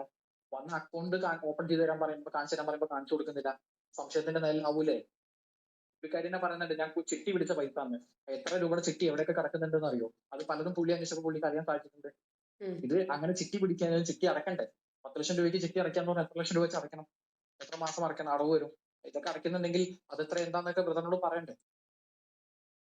ഇത് ചോദിച്ചപ്പോഴല്ലേ വിഷയമായത്. അല്ലെങ്കിൽ ഇതിന്റെ അർത്ഥം എന്താ? നാട്ടുകാര് തിന്നാൻ കൊണ്ടുപോയ പൈസ, അത് നാട്ടുകാർ കൊടുത്ത പൈസ, അത് വരെ തിന്നൂന്നല്ലേ? അത് ആ വിഷയം ട്രസ്റ്റിന്റെ ഉള്ളിൽ ബോർഡ് മീറ്റിംഗ് വെച്ചിട്ട് ഞങ്ങളെല്ലാം ചോദിക്കും. എന്നുവെച്ചാൽ ഈ ഫാമിലി ട്രസ്റ്റിലേക്ക് അല്ലെങ്കിൽ ഫൗണ്ടേഷനിലോ ഇങ്ങനെ പുറത്തുനിന്ന് ആളുകൾ വന്നു കഴിഞ്ഞാൽ, അത് ഇതൊരു ഫൗണ്ടേഷൻ ആയി മാറി കഴിഞ്ഞാൽ ഉണ്ടാവുന്ന പോകുന്ന കാര്യം എന്ന് പറഞ്ഞാൽ, അവർ പറഞ്ഞ പോലെ കമ്പനി ആയി കഴിഞ്ഞാൽ, ഈ കമ്പനി ആയി കഴിഞ്ഞാൽ ഇതിൽ ഞാൻ വരും, ട്രസ്റ്റ് ബോർഡ് മെമ്പർ. ഇനി എന്നെ വിട്, അജ്മലിനെ വിട്, ആരെങ്കിലും ഒരാള് ഇപ്പൊ പറയുന്ന ഈ വിളിക്കുന്ന ജാമില ടീച്ചറിനെ അതിന്റെ ട്രസ്റ്റിൽ ഒരു ബോർഡ് മെമ്പറാന്ന് വിചാരിക്കുക. മീറ്റിംഗ് കൂടുമ്പോ മിനിറ്റ്സ് കൂടുമ്പോ അക്കൗണ്ടിൽ ഉണ്ടായിരുന്ന ഇത്ര പൈസ കാണാനല്ല, അല്ലെങ്കിൽ അക്കൗണ്ടിൽ പൈസ ഇന്ന കാര്യത്തിൽ പക മാറ്റി എന്ന് പറഞ്ഞാൽ ചോദിക്കൂലേ? കാരണം നാളെ നമ്മൾ അല്ലെങ്കിൽ കള്ളനാവൂലേ? കുടുംബക്കാരാകുമ്പോൾ മിണ്ടാതിരിക്കും, നാട്ടുകാർ ചോദിക്കുവോ? ചോദിക്കാതിരിക്കോ? വിവരം വിദ്യാഭ്യാസമുള്ള അറിവുള്ള ആരാണെങ്കിലും ചോദിക്കൂലേ? അങ്ങനെ ചോദിച്ചു. ഇപ്പൊ പൈസ എവിടെയെന്നുള്ളത് ആ ചോദിച്ചതാണ് വിഷയം. എന്നിട്ടും ബ്രദറെ ആ ഒരു ഓഡിയോയിൽ നിങ്ങൾ ശ്രദ്ധിച്ചിട്ടുണ്ടോ? ചേച്ചിയോട് പറയുന്നുണ്ട്, നീ ട്രസ്റ്റിൽ കയറി കഴിഞ്ഞിട്ട് നല്ല ലെവലാണെങ്കിൽ എന്നെ ഒഴിവാക്കാന്ന് പറയുന്നുണ്ട്. ഞാനാണ് പ്രശ്നമെങ്കിൽ. നല്ല ലെവലാണെങ്കിൽ എന്ന് പറയുന്നതിന് മുമ്പ് പറഞ്ഞ കാര്യങ്ങൾ ആ ഓഡിയോ ഒഴിവാക്കിയിട്ടുണ്ട്. അത് പുള്ളി പറഞ്ഞ കണ്ടീഷൻ സാമ്പത്തികമായ കാര്യങ്ങളിൽ യാതൊരു തരത്തിലുള്ള ക്രമക്കേടും കാണിക്കാതെ ഫസ്റ്റ് അത് കമ്പനി പറയുന്ന ആക്ട് പ്രകാരം മാന്യമായി അതിൽ വർക്ക് ചെയ്യുമെങ്കിൽ മാത്രം എന്നെ പുറത്താക്കുന്നത്. അല്ല അജ്മല, ഇവിടെ വേറൊരു വിഷയമുള്ളത്, നമ്മളൊരു ട്രസ്റ്റ് രൂപീകരിക്കും. ഇപ്പൊ എനിക്കുണ്ട് ചാരിറ്റബിൾ ട്രസ്റ്റ്. അപ്പോ ട്രസ്റ്റ് രൂപീകരിക്കുമ്പോ മറ്റുള്ളവരാണ് പണം തരുന്നത് ഏതെങ്കിലും പാവങ്ങൾക്ക് കൊടുക്കാൻ വേണ്ടിയിട്ട്, വീട് വെക്കാന്, ചികിത്സയ്ക്കൊക്കെ. അപ്പൊ അതിന് ഈ പണം വരുന്നതും അതെങ്ങനെ ചിലവഴിക്കുന്നു എന്നതിലും വ്യക്തമായും ഈ മാരിയോ ജോസഫിന് ഒരു ഉത്തരവാദിത്വമില്ല. അദ്ദേഹം അത് നോക്കാതെ നിരുത്തരവാദപരമായിട്ടാണ് മുന്നോട്ട്. അല്ലല്ല, അത് ഞാൻ പറഞ്ഞത് ഈ ട്രസ്റ്റിന്റെ അക്കൗണ്ടിൽ വരുന്ന പണമാവുമ്പോൾ ശ്രദ്ധിച്ചോണം ആ പോയിന്റ്. അത് ട്രസ്റ്റിന്റെ അക്കൗണ്ടിൽ വരുന്ന പണമാകുമ്പോൾ എല്ലാ വർഷം കൃത്യമായി ഓഡിറ്റിംഗ് നടക്കുന്നുണ്ട്. അതിന്റെ എല്ലാ സോഴ്സും കാര്യങ്ങളും വന്നിട്ടും പോയിന്റ് പുള്ളി അറിയും. ഈ ചേച്ചിയുടെ പേഴ്സണൽ അക്കൗണ്ടിലേക്ക് പലരും പൈസ ഇട്ട് കൊടുത്തത് പുള്ളിക്കാരി ട്രസ്റ്റിൽ അടച്ചില്ല. മനസ്സിലായി? കഴിഞ്ഞ ഒരു 1.5 വർഷമായിട്ട് അടച്ചില്ല. അത് അടയ്ക്കാതെ വന്നപ്പോഴാണ് ബ്രദർ ചോദിച്ചത്, നീ നിന്റെ അക്കൗണ്ടിന്റെ സ്റ്റേറ്റ്മെന്റ് കൊണ്ടാ, എന്തുകൊണ്ട് നീ ഇതിലേക്ക് അടച്ചില്ലാന്ന്. മനസ്സിലായോ? ട്രസ്റ്റിലേക്ക് വന്ന ഫണ്ടല്ല പുള്ളിക്കാരുടെ. ഇപ്പോ നമ്മൾ രണ്ടുപേരും ഒരു സ്ഥാപനത്തിൽ വർക്ക് ചെയ്യുന്നു. നമ്മളെ സ്ഥാപനത്തിലേക്ക് നേരിട്ട് വരുന്ന പൈസ ടീച്ചറെ കയ്യിൽ കിട്ടുന്നു. ടീച്ചർ അത് ഇവിടെ അടച്ചില്ല.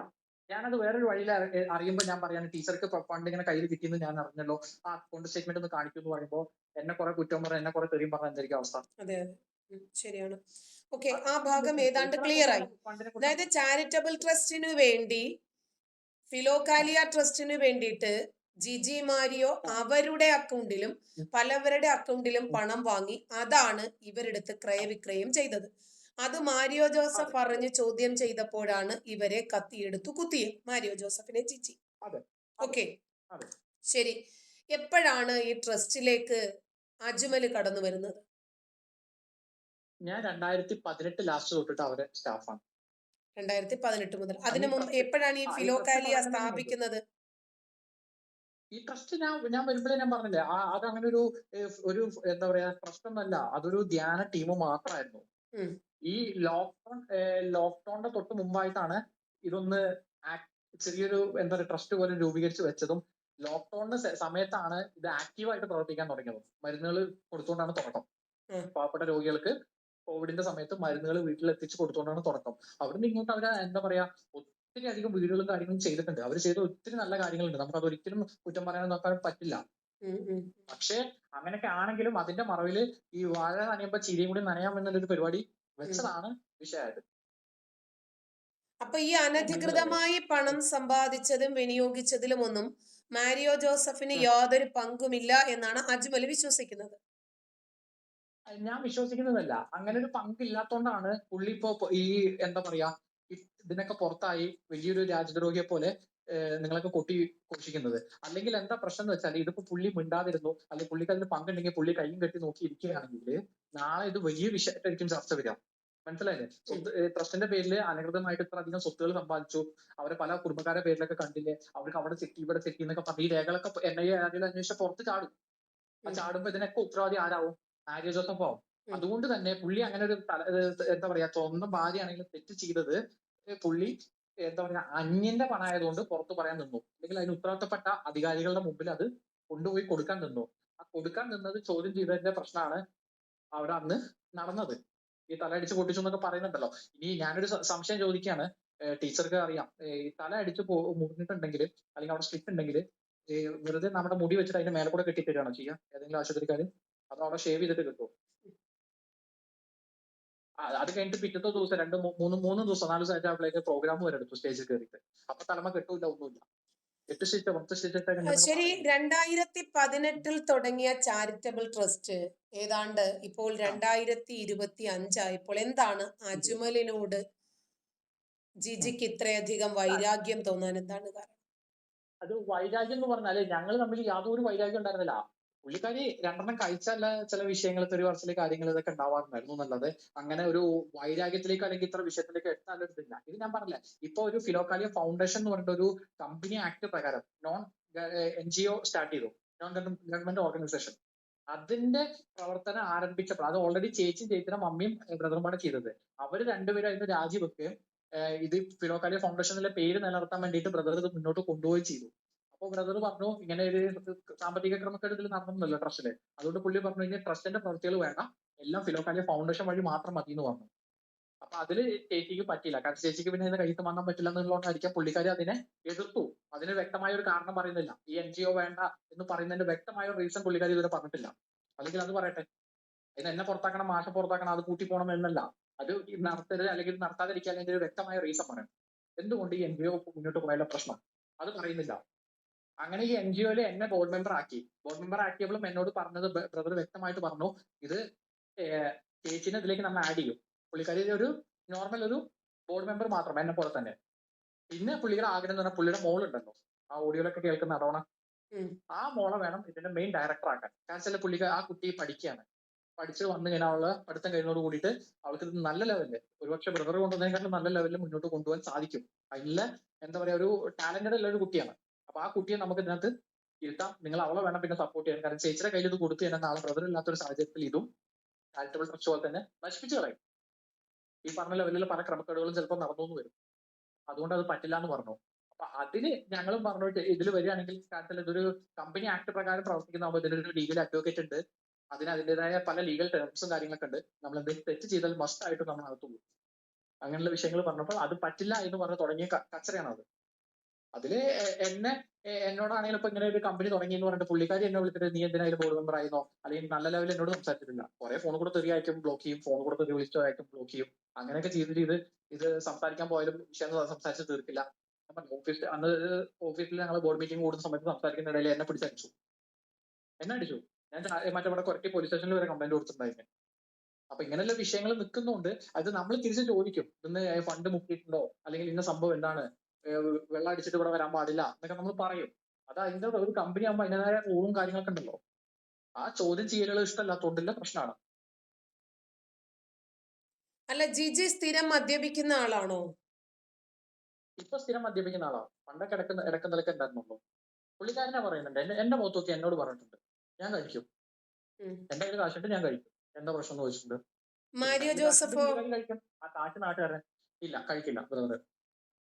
ഇനി അത് അവർ തർക്കിക്കുകയാണെങ്കിൽ ബ്രദർ തന്നെ പറഞ്ഞിട്ടുണ്ടായിരുന്നു, എന്ത് മെഡിക്കൽ ടെസ്റ്റിന് വേണമെങ്കിലും പുള്ളി റെഡിയാവും. പിന്നെ മദ്യപാനാണോ കാര്യങ്ങളാണോ അല്ലെങ്കിൽ ഒക്കേഷന് വെള്ളടിക്കുന്ന ആളാണോ എന്താണെന്നുള്ളത് നമുക്ക് അറിയാൻ പറ്റും. ഞാനും വേണമെങ്കിൽ വരാം, എന്റെ എടുത്തോട്ടെ.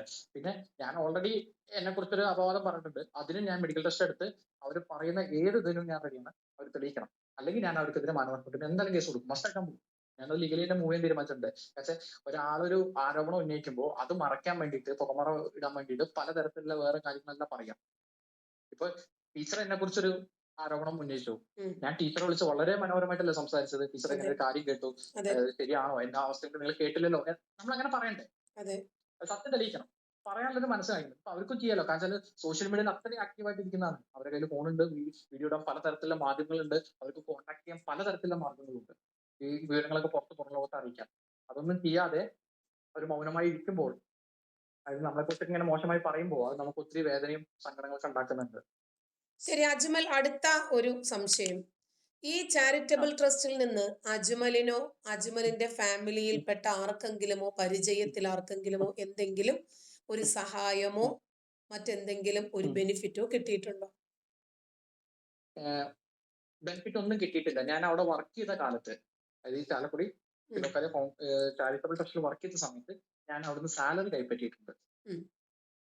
ഓക്കെ, അതിനുശേഷം അവിടെ ഞാൻ അവിടുന്ന് റിസൈൻ ചെയ്ത് ഇറങ്ങിയിട്ട് 1-2 പ്രോഗ്രാംസുകൾ, അതായത് ഇങ്ങനെ പുറത്ത് അവരെ കൺവെൻഷനും കാര്യങ്ങളൊക്കെ നടക്കുമല്ലോ, അതിന്റെ ഫോട്ടോ എടുക്കാൻ പോയതിന്, വീഡിയോ ഒക്കെ എടുത്തു കൊടുക്കുമല്ലോ, അതിന് എന്റെ സാലറി മാക്സിമം പോയിക്കുന്ന ഒരു 3000 രൂപ, 3500 രൂപ, 5000 രൂപ വരെയൊക്കെ ഉണ്ടാവും.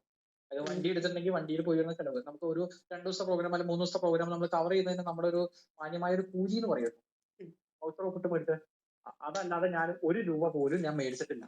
അതല്ല, ഇപ്പൊ ഈ ട്രസ്റ്റില്, ഇപ്പോ ഈ ഫിലോകാലിയ ട്രസ്റ്റില് ജിജിയുടെ പേഴ്സണൽ അക്കൗണ്ടിൽ വന്ന പൈസയെ സംബന്ധിച്ച് ജിജിയും മാരിയോ ജോസഫും തമ്മിലുള്ള തർക്കത്തിനിടയിൽ എങ്ങനെയാണ് അജ്മൽ അവിടെ ഒരു വില്ലനായി വരുന്നത്? അതായത് ചേച്ചി ആ വീഡിയോയുടെ തുടക്കത്തിൽ പറയുന്ന ഒരു കാര്യം നിങ്ങൾ ശ്രദ്ധിച്ചിട്ടുണ്ട്, അതായത് എനിക്ക് ആ ഓഡിയോയിൽ ഫുള്ളായിട്ട് ഉൾപ്പെട്ടില്ല തോന്നുന്നു.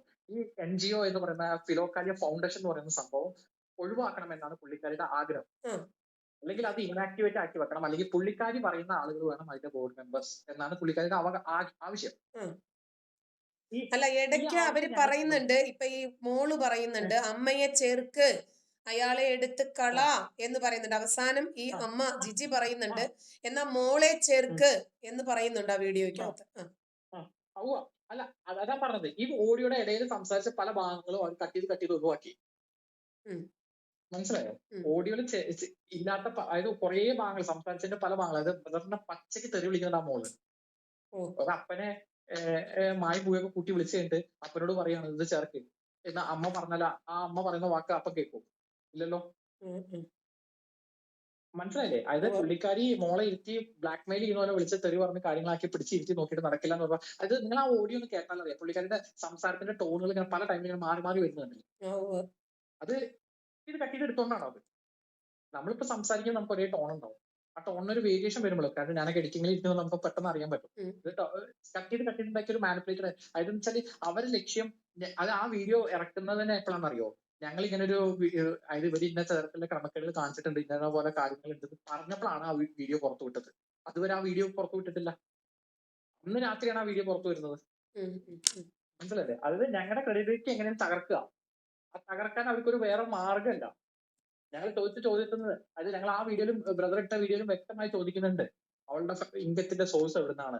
അത് പറഞ്ഞാൽ മതി, പ്രശ്നം തീരും.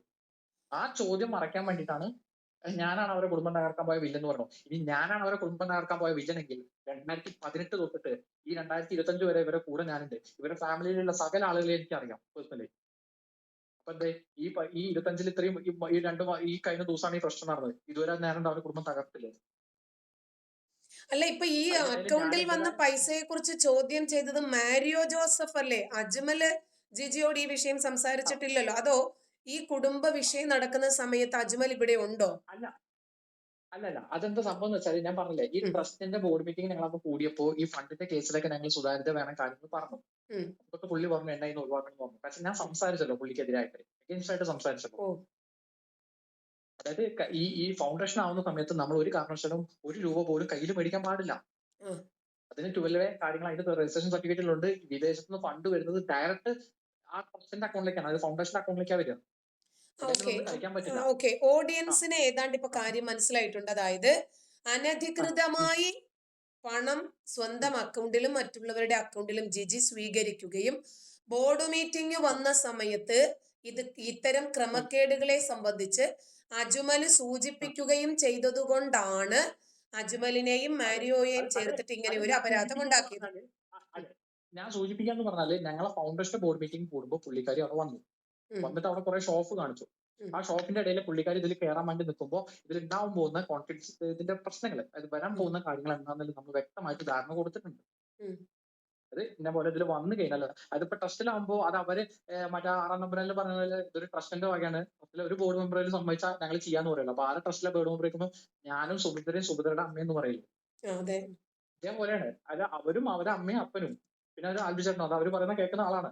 അപ്പൊ കൂടുതൽ മെമ്പേഴ്സ് ഇങ്ങനെ കാര്യങ്ങൾ ചെയ്യുന്നതുകൊണ്ട് ഇയാൾക്ക് ഇതിനകത്തൊരു സ്വാതന്ത്ര്യമില്ല. അപ്പൊ ഇയാൾ പറഞ്ഞു ഇനി ഉണ്ടാക്കുന്ന ഫൗണ്ടേഷൻ ഒരിക്കലും ഒരു ഫാമിലി ട്രസ്റ്റ് അല്ല, ഉം, ഇത് പക്ക ജനങ്ങളുടെ ഇതാണ്. അപ്പൊ തരുന്ന ഓരോ രൂപയ്ക്കും കണക്കുണ്ട്, ഓരോ ഇതിന്. ഇപ്പൊ നമുക്ക് ഈ ഫൗണ്ടേഷൻ ആകുമ്പോൾ ഒരു ഇതാ പറഞ്ഞത്, ആ ഒരു കമ്പനി ആക്ട് പ്രകാരം പോകുമ്പോൾ ഒരു ഇതെന്താ വെച്ചാൽ എവിടെയെങ്കിലും പോയി എന്ന് പറഞ്ഞിട്ട് പെട്രോൾ അടിച്ചു എന്ന് പറഞ്ഞാൽ ബില്ല് കൊടുക്കാൻ പറ്റൂല. ഉം. മനസ്സിലായോ? അതായത് എവിടെയെങ്കിലും പോയി എന്ന് പറഞ്ഞിട്ട് ഒരു വണ്ടിയുടെ ബില്ല് കൊണ്ടു കൊടുത്തിട്ട് പെട്രോൾ അടിച്ചിട്ട് പൈസയ്ക്ക് കൊണ്ടെന്ന് പറയാൻ പറ്റൂല. ഉം. അതേപോലെ എന്തെങ്കിലും കഴിക്കാൻ മേടിച്ചു എന്ന് പറഞ്ഞിട്ട് ബില്ല് കൊടുത്തിട്ട് ഫണ്ട് എടുക്കാൻ പറ്റൂല. അവിടെ ജിജി മാരിയോ ആ ഫൗണ്ടേഷനിൽ വർക്ക് ചെയ്യുന്നുണ്ടെങ്കിൽ ഏത് പോസ്റ്റിലാണോ വർക്ക് ചെയ്യുന്നത് വെച്ചാൽ ആ വർക്ക് ചെയ്യുന്നതിന്റെ സാലറി മാത്രമേ ആ അക്കൗണ്ടിൽ നിന്ന് കൈപ്പറ്റാൻ പറ്റുള്ളൂ. ഉം. അപ്പൊ ഇപ്പൊ കിട്ടുന്ന കാശ് കുറഞ്ഞു കഴിഞ്ഞാൽ ഈ എന്താ പറയാ ബൂഷായിട്ടുള്ള ലൈഫ് വെക്കും. മാസം ജിമ്മിൽ പോകുന്നുണ്ട് 10-15,000 കൊടുത്തിട്ട്. ഉം. പലതരത്തിലുള്ള ആ സൗന്ദര്യം അതേപോലെ മെയിൻറ്റെയിൻ ചെയ്യാൻ എത്ര ലക്ഷം രൂപ മുടക്കുന്നുണ്ടെന്നുള്ളത് അറിയാം. അങ്ങനെയൊക്കെ പൈസ കിട്ടണം. ഈ സോഷ്യൽ മീഡിയയിലോ ഫേസ്ബുക്കിലോ യൂട്യൂബിലോ വീഡിയോ ഇട്ടാൽ പണ്ടത്തെ പോലെ വരുമാനമൊന്നും ഇല്ല ആർക്കും. പക്ഷെ ഉം. ഞാൻ ഇത് ചെയ്യുന്ന ആളാണോ നമുക്കറിയാലോ. അപ്പോ ഉം. പിന്നെ എവിടെയെങ്കിലും ക്ലാസ് എടുക്കാൻ പോയാൽ കിട്ടുന്ന കാര്യം പറഞ്ഞാല് വളരെ കഷ്ടമാണ്. വിചാരിക്കുന്ന പോലെ ഒന്നുമല്ല, ചെറിയ തുച്ഛമായ എമൗണ്ടേ ക്ലാസ് എടുക്കാൻ പോയാൽ പലർക്കും കിട്ടുന്നുള്ളൂ. ഉം. ഉം. ലക്ഷങ്ങൾ പറഞ്ഞ് ഓഫർ ചെയ്തിട്ട് പോയി ക്ലാസ് എടുക്കലൊന്നും നടക്കില്ല. ഉം. അങ്ങനെ വരുമ്പോൾ ഇപ്പൊ നടക്കുന്ന ഈ ഡെയിലി വെള്ളടിക്കലും കാര്യങ്ങളും മറ്റു പല പരിപാടികളും നിൽക്കും. മൊത്തത്തിൽ സ്വിച്ച് ഇട്ടാലും നിൽക്കും. അവരുടെ ലൈഫ് പിന്നെയും പഴയ ലെവലിലേക്ക് പോകും. അത് അജ്മൽ, ഇവിടെ പോകാതിരിക്കാൻ വേറെയും വേണ്ടിയിട്ടുള്ള ഒരു വിഷയമുണ്ട്. നടപടികൾ അതായത് ക്ലാസ് എടുക്കാൻ പോകുമ്പോൾ മതിയായ പണം കിട്ടില്ല, പക്ഷേ കുടുംബം ഇങ്ങനെ വളരെ ആഡംബരപൂർവ്വം മുന്നോട്ട് പോകുന്നുണ്ട്. അപ്പോൾ ഈ പണം എവിടെ നിന്നാണ് എന്ന് മാരിയോ ജോസഫിന് അറിയില്ലായിരുന്നു? സൗന്ദര്യം മെയിൻറ്റെയിൻ ഞാൻ ചെയ്യാൻ പണം വേണം, ബ്യൂട്ടി ആ, പാർലറിൽ ആ, പോണം, അ- മേക്കപ്പ് അ- ചെയ്യാൻ പണം അതാണ് വേണം. ഞാൻ ചോദിച്ചത്. ആ. അ- അതാണ് ഞാൻ പറഞ്ഞത്. ഉം. പല കാര്യങ്ങളിലും ഉം. പുള്ളിക്കാരി സുതാര്യത വെക്കാത്തോണ്ടാണ് ഇവര് തമ്മിൽ പ്രശ്നം ഉണ്ടായിരുന്നത്. ചില കാര്യങ്ങളൊക്കെ ഇപ്പൊ അവര് പറയുന്നത് എനിക്ക് ക്ലാസ് എടുത്തതിന് കിട്ടി, കാര്യങ്ങളായി, ഓക്കെ, ഇങ്ങനെ അംഗീകരിച്ചു. ഇത് വലിയ എമൗണ്ടുകളിലേക്ക് പോയപ്പോൾ പുള്ളി അത് ചോദ്യം ചെയ്തു.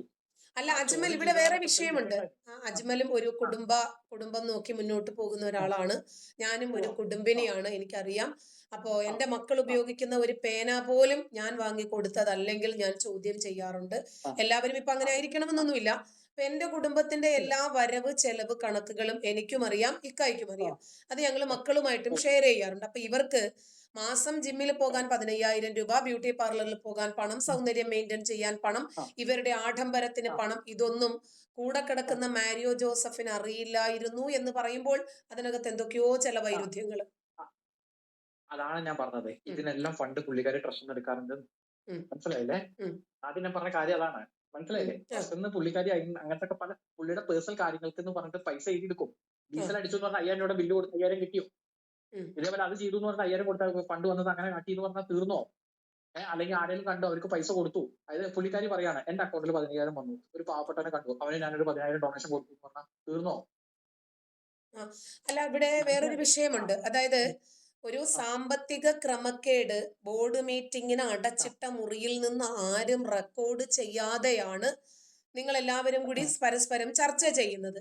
അത് ചർച്ച ആ. ചെയ്തു, ചോദ്യം ചെയ്തു എന്നതിന്റെ പേരില് ഭർത്താവിനെ ആ. കുണ്ടനടിക്കുന്നു എന്നൊക്കെ പറഞ്ഞിട്ട് സ്വന്തം ജീവിതം, കുടുംബം കുളം തോണ്ടാൻ, അതല്ലെങ്കിൽ മക്കളുടെ ഭാവി ജീവിതം ആ. നശിപ്പിക്കാൻ ഇത്രയും ബുദ്ധിമതിയായിട്ടുള്ള ഒരു സ്ത്രീ ശ്രമിക്കുവോ? അതെന്ത് സംഭവം ഞാൻ പറഞ്ഞുതരാം. ഇത് ഉം. ഈ പറഞ്ഞ പ്രകാരം പുള്ളിക്കാരി കട്ട കാര്യം പുറത്തു വന്നു കഴിഞ്ഞാൽ പുള്ളിക്കാരിക്ക് ഇനി ലൈഫ് ഇല്ല, ഉം. ജീവിതം ഇല്ല. മനസ്സിലായോ? ഇപ്പൊ ഈ പറഞ്ഞ ലെവലിൽ ഭർത്താവ് ഒരു കുണ്ടനാണ് അല്ലെങ്കിൽ മറ്റേതാണെന്ന് പറഞ്ഞു കഴിഞ്ഞാല് ഉം. ഒരു സെന്റിമെന്റൽ അപ്രോച്ച് കിട്ടിക്കഴിഞ്ഞാൽ പുള്ളിക്കാരിക്ക് പിന്നെയും ക്ലാസ് എടുത്ത് നടക്കാം. ആ, ആ, അത് വേണോ? മൊത്തത്തിൽ ലൈഫ് പോകണോ? ആ, ആ, ചോദ്യം ഇതാണ്. കാര്യത്തില് 30 വർഷമായിട്ട് ഒരു സ്റ്റേജിലേക്കൊക്കെ ഓരോ സ്റ്റേജുകളിലും പോയി ക്ലാസ് എടുത്ത് ഉണ്ടാക്കിയ ക്രെഡിബിലിറ്റി ഒന്നുമില്ലാത്ത ലെവലിൽ ഒരു എഫ്ഐആർ ഇട്ടിട്ട് പുള്ളിക്കാരി തീർത്തു.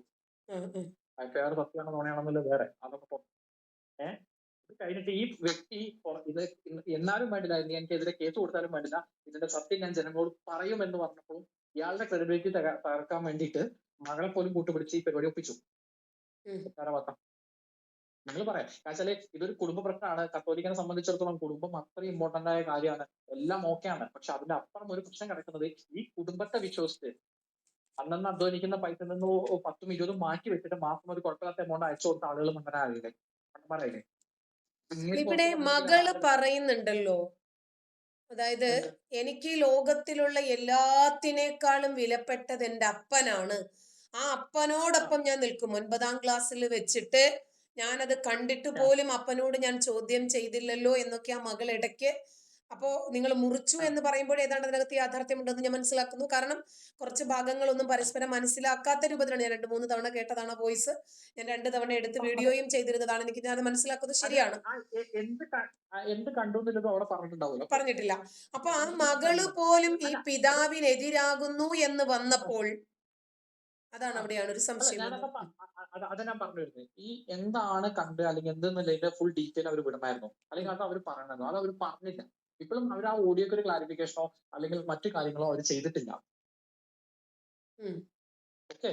അതായത് ഇതിനകത്ത് എന്താണ് ഒരു മകള് കണ്ട് പിതാവിനെതിരെ കണ്ടിട്ട് ഞാൻ നിന്നു എന്ന് പറഞ്ഞ കാര്യം അതെന്താണെന്നുള്ളത് അറിയണം. കാരണം വെച്ചാൽ എന്റെ ഊഹം ശരിയാണെങ്കിൽ മിക്കവാറും അത് ചേച്ചിയും ബ്രദറും തമ്മിൽ തല്ലായിരിക്കും. എന്തെങ്കിലും ബ്രദർ അങ്ങോട്ട് കൊടുക്കല്ലേ, ബ്രദറിനെ ഇങ്ങോട്ട് ചെയ്യുക, എന്തെങ്കിലും ചെയ്തിട്ടുണ്ടോ? അതെന്താണ് ഇവർ തമ്മിൽ സംഭവിച്ചത് എന്നുള്ളത് അറിയണമെങ്കിൽ അതെന്താണെന്നുള്ളതിന് ഇവർ എന്താ, ക്ലാരിഫിക്കേഷൻ തരണം. അതെനിക്ക് അതിവിടെ മനസ്സിലായില്ല. തന്നിട്ടില്ലല്ലോ. ആ. അതായത് ഇവർ തമ്മിൽ എന്തെങ്കിലും വഴക്കാണോ, ഇനി അല്ല പേഴ്സണൽ ആയിട്ടുള്ള എന്തെങ്കിലും പ്രശ്നങ്ങളാണോ എന്താന്നുള്ളത് അവരെന്നെ പറയണമെന്ന്. ആ, ആ, ആ, ഇത് ഈ ഓഡിയോ അവിടുന്ന് ഇവിടുന്നൊക്കെ കട്ട് ചെയ്തിട്ടുണ്ട്. ആ ഓഡിയോ കേൾക്കുമ്പോൾ തന്നെ അറിയാം പലതും ഒരു കണക്ഷൻ ഇല്ലാതെയൊക്കെയാണ് വരുന്നത്. ആ, ആ, ആ. അത് ഓക്കെ. പരസ്പരം കണക്ഷൻ കിട്ടുന്നില്ല. അത് ആ. അത് കേട്ട ഒരുപാട് പേര് എന്നോട് പറഞ്ഞു ഇത് പരസ്പരം ഒരു കണക്ഷൻ കിട്ടുന്നില്ല, അതുകൊണ്ട് മനസ്സിലാവുന്നില്ല എന്ന് കാര്യം. ഇത് എന്താ വെച്ചാൽ ആദ്യം തീവ്രവാദി എന്ന് പറഞ്ഞു നോക്കി. ഉം. അതൊന്ന് കറങ്ങി നിൽക്കുമ്പോഴേക്കും അടുത്ത അതെന്ന് വെച്ചാൽ എന്നെ തീവ്രവാദി എന്ന് പറയാൻ അവർക്ക് ആദ്യം പറ്റില്ല. അവർ ആദ്യം തന്നെ തരത്തില് മാഷൻ ടീച്ചറും വീഡിയോ വെച്ചിട്ട് ഒരു കളി കളിച്ചു. ഉം. അത് കഴിഞ്ഞിട്ടാണ് അടുത്തത് എന്റെ അടുത്തോട്ട് ഈ അഭ്യാസം കൊണ്ട് ഇറങ്ങിയത്. ഉം. അതിനിടയിൽ പലതരത്തിലുള്ള ഭീഷണികൾ വന്നു. ഞാൻ സത്യം പറഞ്ഞ് വിചാരിച്ചെന്നതിൽ രണ്ടാളെ വിട്ടിട്ട് അടിപ്പിക്കുന്ന കരുതിയത്. ഇതിനുള്ളൊരു സാധ്യത ഞാൻ കണ്ടിരുന്നു. ഉം. രണ്ടടി കിട്ടും എന്നുള്ളത് ഞാൻ വിചാരിച്ചിരിക്കുന്നു. പക്ഷെ ഇങ്ങനെ സോഷ്യൽ മീഡിയ കൂടെ ഒരു വളരെ മോശപ്പെട്ട ലെവലില് ഒരു ഇത് നടത്തി പുറത്തിറക്കുന്നത് കരുതിയില്ല ഉം. അവര്. ഇനിയിപ്പോ ഈ പറയുന്ന ലെവലിൽ 2018 തൊട്ടിട്ട് ഈ പറയുന്ന ലാസ്റ്റ് ഡേറ്റ് വരെ ഞാൻ അവിടെ കൂടെ വർക്ക് ചെയ്ത് ഞങ്ങൾ ഒരുമിച്ച് ഒരു പ്രോഗ്രാം ഒക്കെ ഉണ്ട്. അങ്ങനെ ഇങ്ങനെയായിട്ട് വല്ല വേണ്ടാത്ത പ്രവൃത്തി ഉണ്ടെങ്കിൽ ഈ പെണ്ണുമ്പിള്ള എന്നോട് കൊണ്ടുപോകും. ഇല്ല, ഇവരെ കൂടെ തന്നെ ഞാൻ എന്തോരം പ്രോഗ്രാംസിന് ഒറ്റയ്ക്ക് ഞാൻ പോയിട്ടുണ്ട്. ഇല്ല, അത് ചിലതൊക്കെ ഞാൻ അജ്മലിന്റെ അവിടെ ആ കണ്ണാണ് ഒരു കണ്ടത്. ഭാഗത്തോട് ഞാൻ യോജിക്കുന്നു. കാരണം 2018 മുതൽ ഒപ്പമുണ്ടായിരുന്ന ആ. വ്യക്തിയുമായി ഭർത്താവിന് ആ. ആ. മോശമായ ഒരു ബന്ധമുണ്ടായിരുന്നെങ്കിൽ എന്തുകൊണ്ട് ഇവര് ആ. മൗനമായിരുന്നു എന്നതൊരു ചോദ്യമാണ്. അവിടെ നിൽക്കട്ടെ. ചോദ്യമാണ്. ആ, ആ. അത് കാരണം ചോദ്യമാണ്. ഇവരെ ഇപ്പം കൂടെ തന്നെ രണ്ടാമത് ഞാൻ നമ്മൾ പറയും ഇവരെ കൂടെ മകളിലേക്ക് ഞങ്ങൾ തന്നെ ഒറ്റയ്ക്ക് ഒരു മടങ്ങി പ്രോഗ്രാമിന് വരുമ്പോ ഈ മകള് ആ. എന്തിനാണ് ഈ ലോകം മുഴുവനും എനിക്ക് ഉം. എതിരായി നിന്നാലും, അപ്പനെതിരായി നിന്നാലും ഞാൻ എൻ്റെ അപ്പൻ തന്നെയാണ് പ്രധാനമെന്ന് വിചാരിക്കുമായിരുന്നു. അപ്പോൾ എനിക്കു വേണ്ടി ഉം. ഞാൻ ഇങ്ങനെ കരഞ്ഞു പറയുമ്പോ എൻ്റെ മുത്തേ ഞാൻ നിന്റെ കൂടെ ഉണ്ടാകും എന്ന് പറഞ്ഞ് എൻ്റെ അപ്പൻ എന്നെ കെട്ടിപ്പിടിക്കുമെന്നാണ് ഞാൻ വിചാരിച്ചത്. പക്ഷെ ആ അപ്പൻ പോലും ഉം. അജുമലു മതി എന്ന് പറയുന്നു, നീ പോയി ചത്തോ എന്ന് പറയുന്നു. അവിടെ എന്തോ നായിന്റെ മോളെ നിങ്ങാണ്ട് ഒരു പദം, അതും എന്തോ മുറിച്ചതിന്റെ ബാക്കിയാണെന്ന് എനിക്ക് മനസ്സിലായി. ഓക്കെ. അപ്പൊ അങ്ങനെ ഒരു പദവും കൂടി ഇവര് പിന്നെ ജിജി തന്നെ അങ്ങോട്ട് പറയുന്നുണ്ട്. അപ്പൊ ആ മകൾക്ക് അജ്മലിനോട് എന്തോ ഭയങ്കരമായിട്ടൊരു വിദ്വേഷമുണ്ട് എന്നാണ് അതിൽ നിന്ന് നമുക്ക് മനസ്സിലാകുന്നത്. അതല്ലെങ്കിൽ പ്രശ്നം പരിഹരിക്കാൻ അജ്മലിനെ മാറ്റിയാൽ മതി എന്ന് മോള് വിചാരിച്ചിട്ടുണ്ടാവാം. അല്ല, ഞാൻ അതുകൊണ്ടാണ് ഞാൻ പറയുന്നത്, ഈ മോളിപ്പോ ചേച്ചിക്ക് അതിലൊരു ക്ലാരിഫിക്കേഷൻ തരാമോ? അവര് തരട്ടെ, ഞാൻ അതിനുവേണ്ടി വെയിറ്റ് ചെയ്യണം. ഞാൻ പറഞ്ഞു, ഇപ്പോഴും ഞാൻ പറയുന്നു, അവർ പറയാണ് ഇന്ന കാരണത്താൽ ഇവന് ഫിലോക്കാലിയ ഫൗണ്ടേഷനിൽ ഇരിക്കാൻ പറ്റില്ല എന്ന് അവർ ഓപ്പൺ ആയിട്ട് പറഞ്ഞിട്ടുണ്ടെങ്കിൽ അത് കാരണം പറയണമായിരുന്നു. അത് പറഞ്ഞിട്ടുണ്ടെങ്കിൽ ഞാനായിട്ട് മാറിക്കൊടുത്തേനെ. ഇതിപ്പോ ഞങ്ങളെന്താ വെച്ചാല്, ഈ ബ്രദർ എന്ന് പറയുന്ന വ്യക്തിയെ സംബന്ധിച്ച് ഞാൻ കാണുന്നത് വെച്ചാല്, ഒന്നാമത് ആള് ഇങ്ങനെ കൺവേർട്ടഡ് ആയി വന്ന ഒരാള്. അതുകൊണ്ട് തന്നെ പലതരത്തിലുള്ള ത്രെറ്റനിങ്ങും കാര്യങ്ങളും പുള്ളി നേരിടുന്നുണ്ട്. അതിന് പുറമെ ഒരു പ്രശ്നം വരുമ്പോൾ അദ്ദേഹത്തിന്റെ കൂടെ നിൽക്കാൻ ആരുമില്ല. അതുകൊണ്ടാണ് ഞാനും ദേവസ്യമാർക്ക് ഇങ്ങനെ കൂടെ കട്ടയ്ക്ക് നിന്നത്, ഈ ബ്രദറിന്റെ കൂടെ. ഈ വിഷയങ്ങൾ നടന്നപ്പോൾ ബ്രദറെ ഞങ്ങളോട് പറഞ്ഞതാണ്, അവളെ തെറ്റ് തിരുത്തി വരും, നിങ്ങൾ കണ്ടോ എന്നല്ലാണ്. പക്ഷെ ഈഗോ ക്ലാഷ് അടിച്ചിട്ട് രണ്ടുപേരും അത് തീർത്താൻ തയ്യാറാവുന്നില്ല. അതാണ് പ്രശ്നം. അതിലേക്ക് ഈ കൂടെ നിന്ന ആളുകളുടെയൊക്കെ പേര് വലിച്ചേർക്കപ്പെട്ടു. ഇപ്പൊ അവര് പറയാണ് ഇന്ന കാരണത്താൽ ഞങ്ങൾ ഇവരെ ഫൗണ്ടേഷനിൽ എടുക്കില്ല, അല്ലെങ്കിൽ ഇതാണെന്ന് പറഞ്ഞാൽ നമ്മൾ വിട്ടേനെ, പ്രശ്നം വിട്ടേനെ. അത് പറയാതെ എന്തൊക്കെയോ ആരോപണങ്ങൾ ഞാൻ പറഞ്ഞ പലതും ആ ഓഡിയോ കട്ട് ചെയ്ത് മിസ്സാക്കി എടുത്തപ്പോൾ പലതും മിസ്സായിട്ടുണ്ട്, ചിലത് അതിലേക്ക് ആഡ് ആയിട്ടുണ്ട്, ചില കാര്യങ്ങൾ അവർ പുറത്ത് അറിയരുതെന്ന് കരുതുന്ന കാര്യങ്ങൾ വരെ അതിലേക്ക് കയറി വന്നു, അങ്ങനെയൊക്കെ ഉണ്ടായിരിക്കുന്നത്. അല്ല, ഇപ്പോ ഇനിയിപ്പോ അജ്മല് പുറത്തു പോകണം എന്നാണ് ജിജിയും മകളും ആഗ്രഹിക്കുന്നത്. പക്ഷേ അജ്മലിനെ പുറത്താക്കാൻ ഒരു രൂപത്തിലും മാരിയോ ജോസഫ് അനുവദിക്കുന്നുമില്ല. ഇനിയിപ്പോ അജ്മല് ബോർഡിൽ നിന്നും പുറത്തു പോയെന്നിരിക്കട്ടെ, ആ ഭാഗത്ത് ജിജി ബോർഡിലേക്ക് കയറിയെന്നിരിക്കട്ടെ, എന്നാലും വേറെയും ബോർഡ് മെമ്പർമാരുണ്ടല്ലോ, അവരെയും കണക്ക് ബോധ്യപ്പെടുത്തണമല്ലോ, ഇവരുടെ പേഴ്സണൽ വരുന്ന. അപ്പോ അത് തന്നെയാണ് കാരണമെന്ന് നമുക്ക് ഉറപ്പിക്കാനും പറ്റുന്നില്ലല്ലോ ഇവിടെ. അല്ല, അതാ ഞാൻ പറഞ്ഞത്, അവര് പറഞ്ഞിരിക്കുന്നത് എന്താ വെച്ചാല് ബോർഡ് മെമ്പർ ആക്കാന്നല്ല, ഈ ഫൗണ്ടേഷൻ എന്ന് പറഞ്ഞ സംഭവം വേണ്ട എന്നാണ് പറയുന്നത്. അത് കമ്പനി വേണ്ട, കമ്പനി ആക്ട് പ്രകാരം വർക്ക് ചെയ്യുന്ന ഒരു സംഭവം വേണ്ട, പണ്ടത്തെ പോലെ കുടുംബ ചാരിറ്റബിൾ ട്രസ്റ്റിന്റെ മതി എന്നാണ് അവരുടെ വാശി. അത് ചോദിക്കും. എന്നാലേ പഴയതുപോലെയുള്ള അട്ടിമറികൾ നടത്തണമെങ്കിൽ ഇത് കമ്പനിയായിട്ട് രജിസ്റ്റർ ചെയ്യരുത്. അതെ, നിങ്ങളിപ്പോ ഈ ഓഡിയോ ലൈവ് കേട്ടോണ്ടിരിക്കുന്ന ഒരുപാട് ആളുകളുണ്ട്. ഇതിന്റെ അടിയിൽ പല വക്കീലന്മാരും കാണുന്നുണ്ട്. അവർക്ക് വേണമെങ്കിൽ ഇതിനെ കുറിച്ച് വ്യക്തമായിട്ട് പറയാൻ പറ്റും എന്താ സംഭവം എന്നുള്ളത്. ചാരിറ്റബിൾ ട്രസ്റ്റും കമ്പനി തമ്മിലുള്ള വ്യത്യാസം എന്താണെന്ന് അവർ പറഞ്ഞുതരും. അതിന്റെ നിയമപരമായിട്ട് അതിന് കിട്ടുന്ന സുരക്ഷിതത്വം, അതിനായിട്ടുള്ള കാര്യങ്ങൾ പറഞ്ഞു കിട്ടും. ഞാൻ പറഞ്ഞല്ലോ, എന്നെ ഇതിലേക്ക് ആഡ് ചെയ്തത് മാരിയോ ജോസഫ് ബ്രദറാണ്. പുള്ളി പറഞ്ഞു പുള്ളിക്ക് പറ്റിയ ഒരു തെറ്റ് തിരുത്താൻ വേണ്ട ഒരു ഇതാണ്, അതിന് കൂടെ നിൽക്കണം എന്ന് പറഞ്ഞതിന് പുറത്ത് മാത്രം നിന്നാണ്. അല്ല, അജ്മല് ഈ ട്രസ്റ്റിലേക്ക് അജ്മൽ ഈ മാരിയോ ജോസഫുമായിട്ട് ആദ്യമായിട്ട് പരിചയപ്പെടുന്നത് ഇവരുടെ ഒരു ഡ്രൈവർ ജോലിക്ക് വന്നിട്ടാണോ? ഞാൻ പറഞ്ഞു, 2018 ധ്യാനം കഴിഞ്ഞിട്ട് ഞാനായിട്ട് വാശി പിടിച്ച് ഞാൻ ഇവരെ സ്റ്റാഫായിട്ട് കയറിയതാണ്. അന്ന് തൊട്ട് ഡ്രൈവർ എന്നല്ല, ഞാൻ അവരെല്ലാ വേലകളും ചെയ്തിട്ടുണ്ട്. ഡ്രൈവർ ആയിട്ടുണ്ട്, ക്യാമറമാൻ ആയിട്ടുണ്ട്, എഡിറ്റർ ആയിട്ടുണ്ട്, ഈവൻ വീട്ടിലേക്ക് സാധനങ്ങൾ മേടിച്ചു കൊടുത്തിട്ടുണ്ട്. പിന്നെ എന്താ പറയാ, ഒരുവിധം എല്ലാ വർക്കുകളും, ഈവൻ അവരുടെ അക്കൗണ്ട്സ് കാര്യങ്ങൾ ഞാൻ ഹാൻഡിൽ ചെയ്തിട്ടുണ്ട്.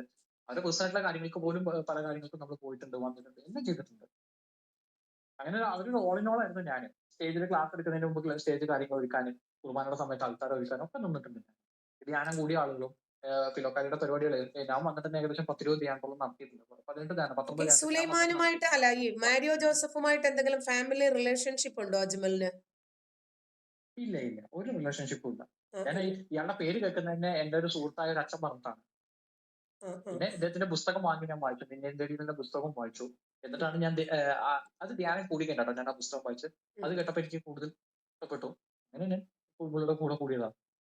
ഓക്കെ, ഇനി ഫൈനൽ ആയിട്ട് ചോദിക്കാനുള്ളത്, ഇപ്പോ ഈ ജിജിയും മകളും അജ്മലിനെയാണ് വില്ലനായിട്ട് കൊണ്ടുവരുന്നത്. അജ്മല് മാറിക്കഴിഞ്ഞാൽ ആ ബോർഡിലേക്ക് അമ്മയോ മകളോ വന്നാൽ ഈ പ്രശ്നം പിന്നീട് ഇല്ല ചാച്ച എന്നാണ് ആ കുട്ടി പറയുന്നത്. അതിനെ കുറിച്ചിട്ട് എന്താ അജ്മലിന് പറയാനുള്ളത്? Ajmal മാറിക്കൊടുക്കാത്തതാണോ, Mario Joseph മാറ്റാത്തതാണോ? കാരണം ഒരു കുടുംബം തകരുന്ന ഒരു അവസ്ഥയിലേക്ക് എത്തിയത് തന്നെയാണോ കാരണം നമുക്ക് അറിയില്ല കേട്ടോ. ജിജി പറയുന്നതേ നമുക്കറിയൂ.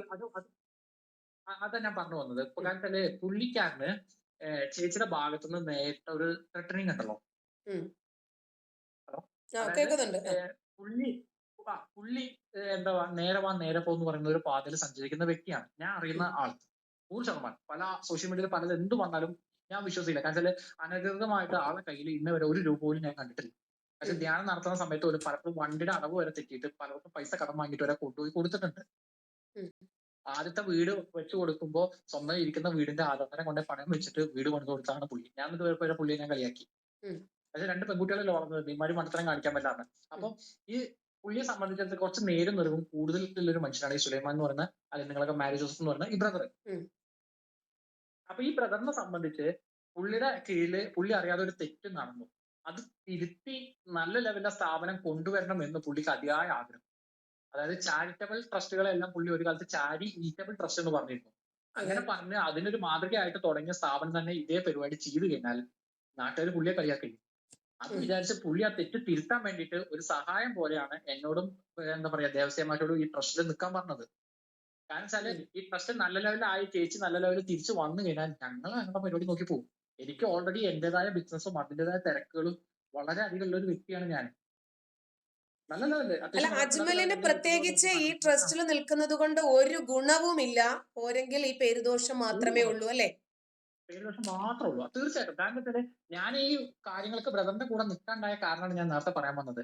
അതായത് ഞാൻ ഇവിടെ വരുന്നതിന് മുമ്പ് ഞാൻ തമ്പുരാന് ഒരു വാക്ക് കൊടുത്തിരുന്നു. മാരിയോ ബ്രദറിന്റെ കൂടെ എന്തിനാണേലും കട്ടയ്ക്ക് കൂടെ നിൽക്കുന്നില്ല. അത് സത്യസന്ധമായ എന്ത് കാര്യത്തിനും. ഈ ഒരു വിഷയത്തിന് തന്നെ പുള്ളി ഫുൾ തെളിവടക്കം എന്നെ കാണിച്ച് ഞങ്ങളോട് ഇങ്ങനെ കാര്യങ്ങൾ പറഞ്ഞ് അത് ഇവള് ഈ തെറ്റ് തിരുത്തണം. അവൾക്ക് പറ്റിയൊരു അബദ്ധമുണ്ട്. ചെറിയൊരു എമൗണ്ടിന്റെ സംഭവങ്ങൾ എടുത്ത് തിരിച്ചിട്ടുണ്ട്.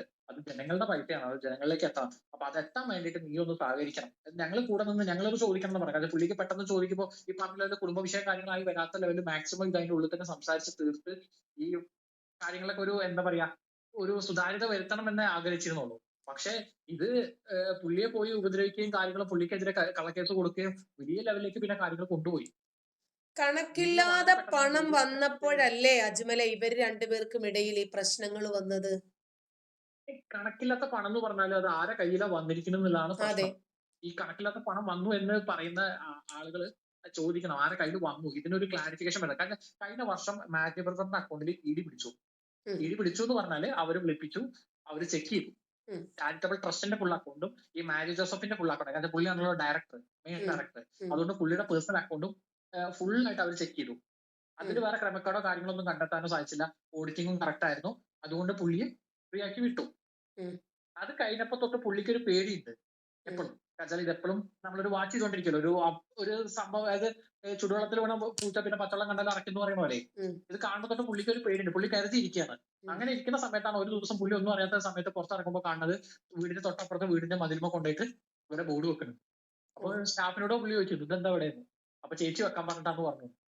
അപ്പൊ പുള്ളി ചേച്ചിയോട് ചോദിച്ചപ്പോ ഇത് മേടിച്ചു എന്നാ പറയണത്. അപ്പൊ എവിടുന്ന് മേടിച്ചു, എങ്ങനെ മേടിച്ചു, ഇതിന്റെ സോഴ്സ് എന്താണെന്ന് പുള്ളി ചോദിക്കുന്നത്. അന്ന് തൊട്ടിട്ട് പുള്ളി ചേച്ചിയോട് ചോദിക്കുന്നുണ്ട് നിന്റെ അക്കൗണ്ട് ഡീറ്റെയിൽ കൊണ്ടാ, അക്കൗണ്ട് ഉം. ഡീറ്റെയിൽ മീൻസ് സ്റ്റേറ്റ്മെന്റ് കൊണ്ടാ, ഇത് എവിടുന്ന് കിട്ടി പൈസ, ഈ പറയുന്ന 35 അത് കിട്ടൂല എന്ന് ബ്രദറിന് അറിയാം.